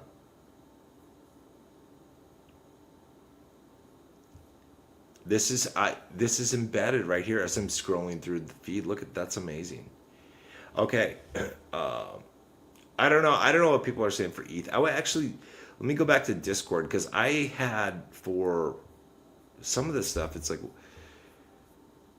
okay, what are, and I didn't do ETH because I wasn't interested in the Ethereum Grayscale Trust, but before I converted to ETF. So I guess I didn't have those crypto prices. I don't even think I made a note elsewhere for myself, because I'm really into ETH. Next cycle, I'll probably put some in like the Ethereum ETFs, because Ethereum does front run Grayscale, the Grayscale Trust that we currently have, because it's a large cap or a mid large cap, whatever you want to call it. So yeah, that makes sense. All right, so is LTCM worth buying after it becomes an ETF? Caesar says it's still good. So, I mean, let's say somebody. Well, okay, so if you aren't in LTCN, and then you wait until LTCN converts to an ETF, then I would say, yeah, it's a good deal, because it's like I mean, so long as you aren't buying in, I will say this, so long as you are not buying into it when Litecoin is in its bull run, that's a dumb time to buy into crypto or an ETF associated with it. So you got to watch the underlying crypto. I don't know. I think the SEC would be absolutely stupid to do a conversion during the bull run, because premiums are going to be in play. They should really only do the conversion to an ETF during the crypto winter. So after this bull run. But we're going to find out. I think, so let's say if somebody were to have bought, let's say the Litecoin ETF gets approved, right? From Canary, I think there is maybe one for BlackRock, and then LTCN gets converted, maybe, or maybe later. Maybe right away or maybe later. But Litecoin should do better than it otherwise would have in this bull run if there's an ETF present. But I honestly don't think we're going to get a Litecoin ETF approved before Litecoin takes off. If we do, what the hell? I mean, I don't know why we're delayed so much. Somebody said that, I was watching some channel that I respect, I forget which one it was. They said we're still basically in a 4-year cycle. Maybe that's technically true, but it doesn't seem like that to me. It seems like we're pushed back several months. And it's irritating. It's irritating to me, and everybody in crypto, everybody's waiting. And nobody knows what is going to be the catalyst for this. Maybe it's going to be a mass. Maybe the money printers are going to be turned on massively, and this will be just signal full risk on, and people are going to be like, let's blow our money in the crypto casino, and that will give us a really good bull run. We'll find out. So it's just hard to be patient, but that's why they call it patience. But it will pay off. This is it's long-term shit that I care about, not the short-term stuff. Matthew says, yeah, I'm ready to buy BCHG. So BCHG, like, they're really good prices. I was not expecting people to be able to buy in this low, this close to our bull run. I was not, because this is like 273. Jesus, I mean, the best price that I got was like in the 80-cent range here, right? 80-cent range back in 2023 when I was buying some shares. But I also bought shares all the way up to here. So I paid, probably $18 for some shares that I bought. So I'm down on those. So if you look at the 1 year, yeah, it looks like it's it's not a good investment. I look at it for the long term, that the pump is coming and we just have to wait. So that's good. If you think, Paul Costa, if you think LTC will have a solid run this cycle, yes, or buy native if available. So that's one thing you could do. Like, I mean, so the benefits of LTCN over the Litecoin would be the following for me. One is taxes are a little bit easier from your brokerage than a native crypto. Two, there's a premium play, potentially, hopefully still. But if it ends up not being that, then it's not an issue. And another benefit used to be that you could buy it at a discount, because in the bear market, you were actually able to get, I believe, LTCN at almost 50% off of NAV, which is a huge discount. It's like 2-for-1 almost. And you can't do that anymore. We're close to NAV, but we're not at a severe discount like that anymore. GXLM seems like it should be big. Kind of spooky how it moves, though. Let's take a look at GXLM. It should do really well. It is smaller than BCHG, and so it wasn't around last cycle. Let me get rid of this. It wasn't around last cycle. I mean, for the full length of the cycle, so October of 21. So this is like a year after Stellar was running. Let's take a look at Stellar and just see what the run looked like last cycle. So last cycle. So what did I say? This lined up with October of 21 is when the chart starts for GXLM. That's when it came public. So that was about here, right here. So we were kind of like mid-cycle. So this caught the average of last cycle, right? Right there. And we got back to those prices and beyond just recently with XLM. And now we're down a bit. But GXLM, so we did, we're pretty close. It's following this. But I think we're going to see some big pumps. But this is like, so this is one thing you can do right here. Like, you could view this chart as a bunch of mini bull runs. And just, you take a quick win. Like if you're in here, like you get in here at like 8 cents or $8. Let's just say $8, right? And then it shoots up to 50. You might want to take some profit. The problem in crypto that I have that's different than normal stocks, because if this were like a stock or like a yield max ETF or something, it's a no-brainer to take profit. The problem is if you do this if your intention is not to rotate, if you do this in crypto, like you could be selling off your shares right before the big moon, and that's stupid. It's really, you never know what's going to happen. But you could also have the thesis that it doesn't fucking matter, that as long as you got a 5x, it doesn't fucking matter. Just move on to the next investment. Even if GXLM or XLM does a 5 or 10x from there, it doesn't fucking matter. Even if you miss that, just move on to the next one that hasn't moved yet. So I guess that's a way to look at it. Like if you cash out early or something to see if something else that's quality crypto hasn't moved yet. And so if you were to view this as rotation opportunities or pump and dump schemes, let's just do some math here. Let's say you got in at 10 and you were like, holy shit, it went up to 50. Let's say you weren't good and you couldn't catch it at 50, but you sold it off maybe an average of like 40 or something, right? So you got like a 4x. You took your money, stuck it in cash. You're like, I think I'm going to get in right back here. Average price, $25, right? So you've done a 4x so far on your money. You put that, let's say you started with $1. Now you got $4. You got $4 to work with. You know what I mean here. We're going from 25 to we're doubling. And you're like, well, I doubled my money. I should probably take profit, because you start to see it correct. So maybe you do like a 1.5x. So now you've got, if you do a 4x and then you get a 1.5x, and you're up to 6x total return, right? If you're just watching for this shit, you got in here, down here again, 15, and it goes up and it pulls a 3.5x or whatever. And you take some off the table because you're like, I've been burned before. I see how you work, baby. You show up for a good time and then you leave me. You get what you need and then you walk out the door. And so if that's how you want to be, fine, we'll do it that way.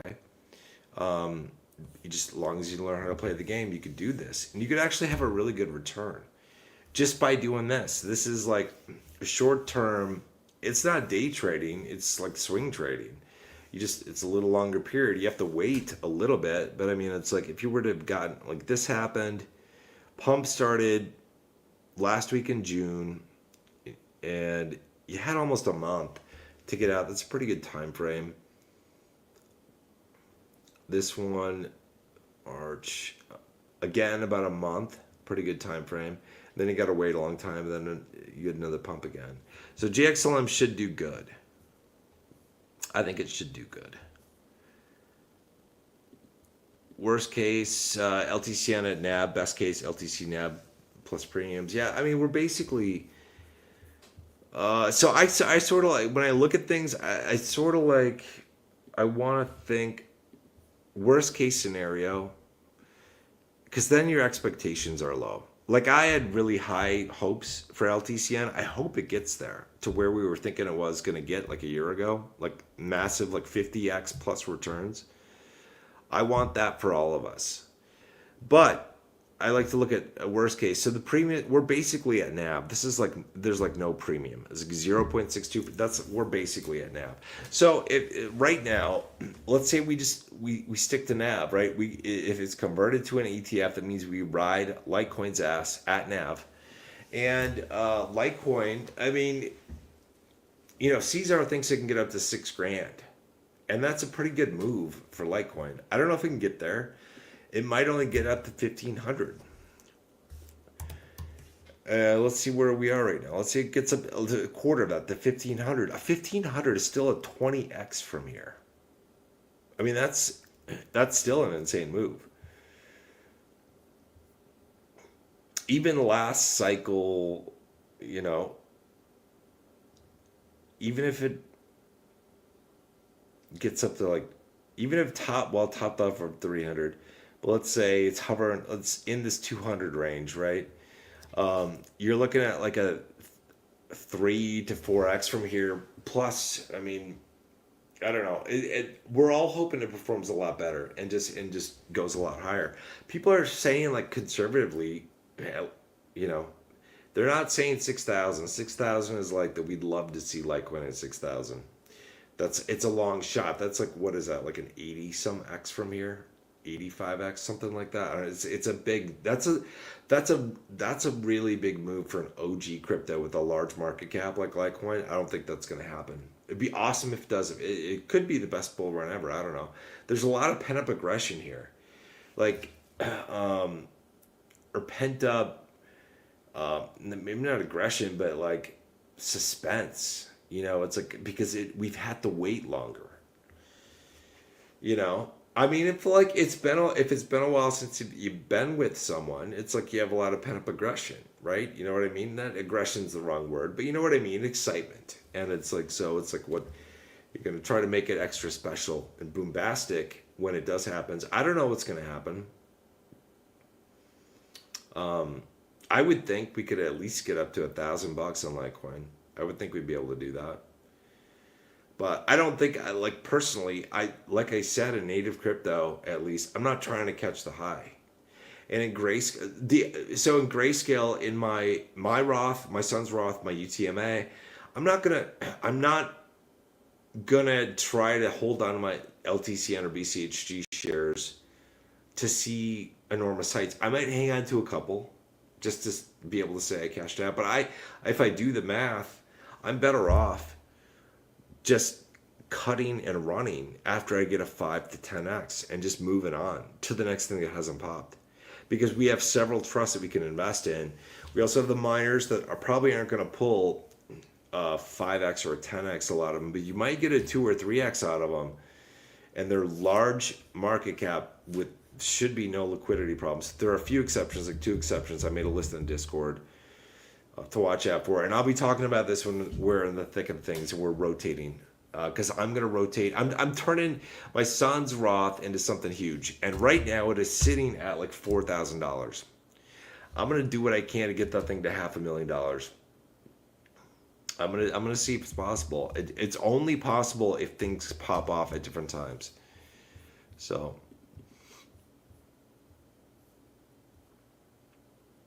BlackRock isn't buying it all for themselves. They're buying and selling based on inflows and outflows. They use OPM2. Assets under management is not their money. Yep, probably. I bet I knew the native coins would be worth a lot that BlackRock buys. Yeah, so it's like, BlackRock is big money, right? Big power in BlackRock. So when BlackRock gets involved in things, there's a pretty good chance that whatever they're getting involved in is going to do fairly well. I think, I mean, this, if you think about this, like Bitcoin has the potential to have a really good return this cycle off its bear market lows, because I think the bear market lows were around 15 or 16,000.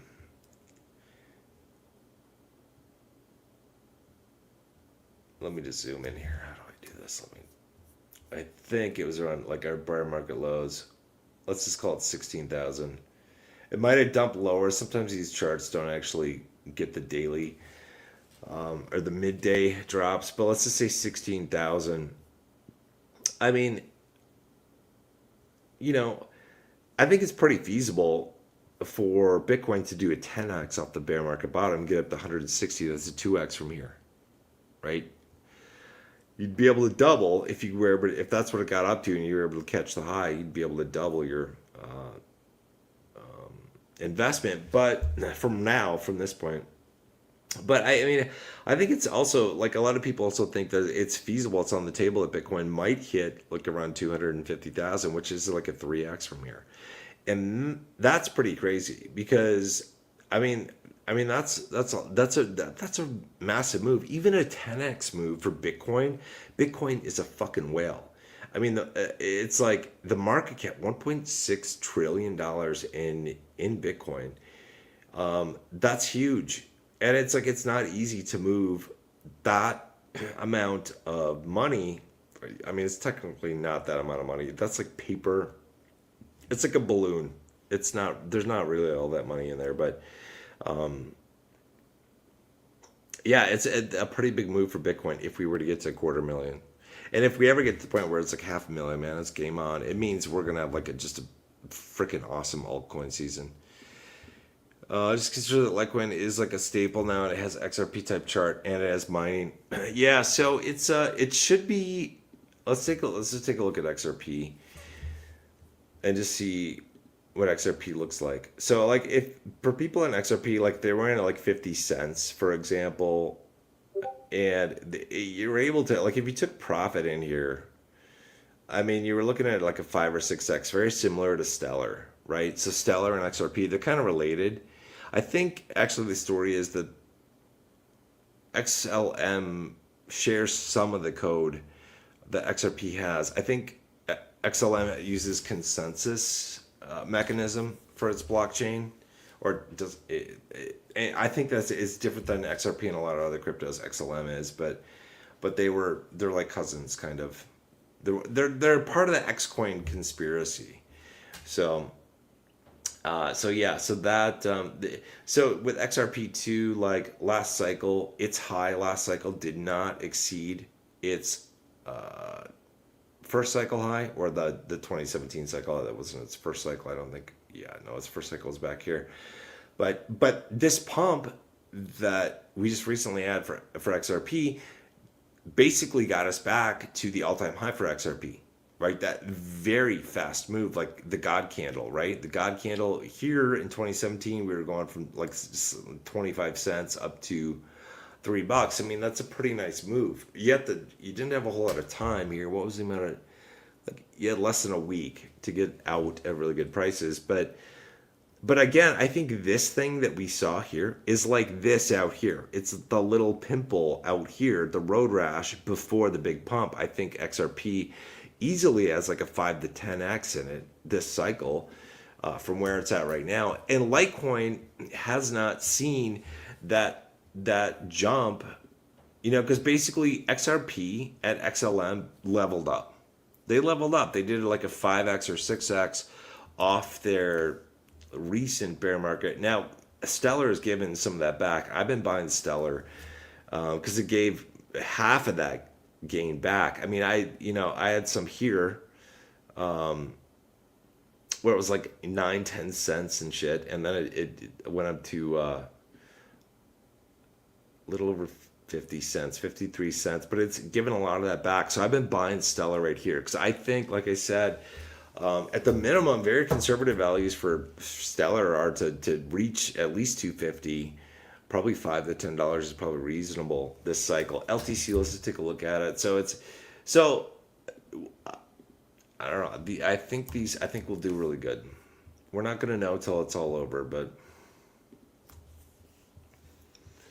yeah. So this is like that pump that we had. It's this shit out here. We're waiting for this. Like, so this pump that we had where we were over $100, $120, is that like this shit out here? That's these little nubs right out here. That's kind of what I feel like this is. Like we're gonna see something move big. I don't know. The crypto gods seem to bless us. We'll see what happens. Okay. Perfect. It can also be no income tax. Yeah, no income tax would be good for a lot of people. It'd be nice if they dropped the capital. Like income tax pisses me off, but I guess capital gains taxes piss me off more because you can't have a capital gain unless you first invested your after-tax income into something. So I feel like it's like, fine, tax me, but can you tax me once? Don't tax me when I earn the income, and then when I cash out of investments, and then when I buy shit. Whether it's like sales tax or property, like pick one. Let's either go like full on income tax and only income tax, or full on consumption tax, like in the form of like sales taxes, property taxes, or full on tariffs. So let's not tax everything. Because then they just want to increase taxes and everything. It's ridiculous. On today's, I doubt LTC will ever get to 6K. Okay, yeah, it might not. I think that's like the blow off top. Market cap the 500 billion. It's possible. It's possible. You just don't know. Yeah, you don't know. I think you could. I think it's possible. I don't want to say it's not possible. Shit happens here that is just impossible. What did Shiba Inu get up to last? Or what? Well, what is it now? What did it get up to? I'd like to actually see this. I'd like to see, because I mean you could easily make the argument that Litecoin is much more valuable than Shiba. I know it's like Shiba is a fucking meme, and it's like people buy memes. Minecraft is like the most popular fucking video game out there with kids, at least. It's like it looks stupid, but they love it. So Shiba right now is at let's just round it, a $7 billion market cap. Okay. I gotta count all these fucking zeros. 1, 2, 3, 4 zeros, 1. And it got up to, 1, 2, 3, 4, 4. Let's just say it did a 5. It's like a 5x from here. Right? So it was like 35 billion. Not bad for a meme coin. 35 billion for a meme coin. So Litecoin is the most widely used crypto for transactions. I think it's possible. I don't know. That would have way exceeded what it has done in the past, but I don't know. I mean, I don't know. We're gonna find out. Okay. Yes, I agree. Money is such a big thing to keep accumulation. Yep. Well, you could say that price follows mining, or that mining hash rate follows price. I think they're both related. Excellent was nice. Remember that one about 12 cost basis. Yeah, that's super nice. It's very nice. So it is. It's sort of like So this is. Okay, so this is kind of cool. Like, look what Shiba did last. This is 2 cycles ago. No, this is the last cycle. So let's say you got into Shiba here in April at 502. Let's just say you cashed out there. That's like a 5x. You could cash out. It's a 5 to 10x.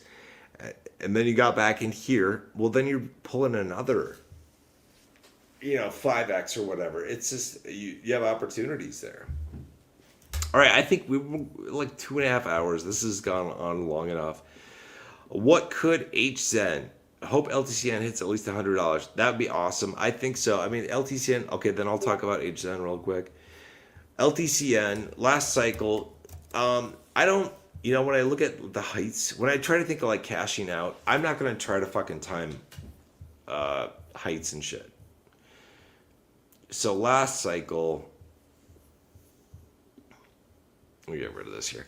Last cycle, the high for LTCN was something like $400. It happened in a day. I don't think this captured it in this graph here, but I look at like what is an average price that I can get out of reasonably, like average price, and that's around. It was over 250. So if we got back to last cycle's price action, I'm cool with that.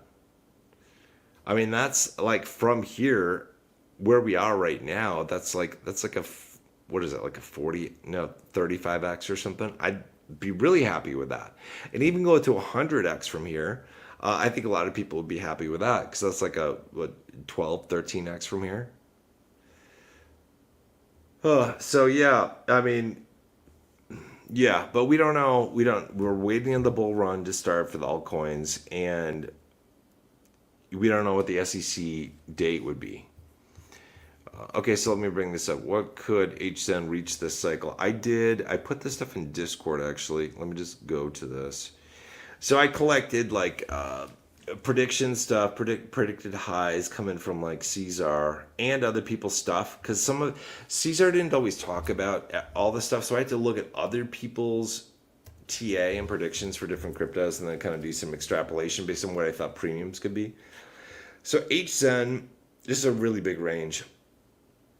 200 to 900. That's a really big range. And I think it's actually, that was my range based on what I found out there for Horizon stuff. I think Caesar actually did predictions on HZen. And I think he was saying that HZen had 100x potential from whatever point he was talking. And it's probably... So he's got this stuff. Definitely check out. He does a TA on this stuff, but he's done a couple of these. He talks about this, but Zen Horizon. This is it right here. Zen Horizon Crypto will.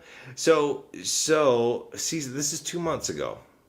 Caesar thinks that Horizon. This is the Zen token that underlies the HZen trust. Could 100x. Okay, could. Here's what I do in my head. I say probably likely to do a 25x from here. That would be cool. On top of that 25x from here, we also have a premium play. I'm also going to double at the current premium. Whatever it is, I don't give a shit what it is. I'm going to double the current premium. Premium is actually not that bad right now. So I'm going to say it's probably pretty reasonable that HZen pulls a 50x from here. That's how I do it. Like when I do that, I take a prediction like this, like Horizon, the native crypto, could do, will do, might do 100x, and I go, let's trim that down, 25% of that, let's say it'll do 25x, and then I multiply it by whatever I think the premium increase is going to be on the Grayscale Trust. So I think a 50x in HZen is possible if you were to stick around. I think that'd be good. I think that's a good choice. I don't know. Songs for Days says, have a good night, Ethan. Thank you for joining. Did you get bummed on the short bus? No, not that often. I mean, did you? I don't know. I'm not sure, Gozer. Paul Costa says thanks. All right. I think watching Caesar's like watching wrestling. It's entertaining, but deep down you know it's not real. Yes. Well, this is like somebody said that it was a very astute comment. It was like that TA is like tarot cards for guys. Because it's often incorrect, but we'd like to wish and hope and dream that it is. Yeah, it's like it's what it is. It's not just entertainment. It's like hopes and dreams. That's what it is. He does the best he can. He's one of the best guys, most genuine guys that I found. Yeah, Bitcoin hitting 100K was probably unrealistic for sure. Yeah, best to do your own analysis. All right, I'm going to leave it here, guys. We've been doing this for a long time. Hope you guys are doing well. Like I said, if you started at the beginning, wow, you've been a trooper 2.5 hours. Probably most of you haven't. But yeah, this stream started out talking about the recording of Khmer. It is, if you didn't see it, this is on a channel called Beater Stocks. And you can go see this. I'll see you guys next time. Dad, ex-dad, You take care too, sir. I'll see you guys next time. You guys take care. Thanks.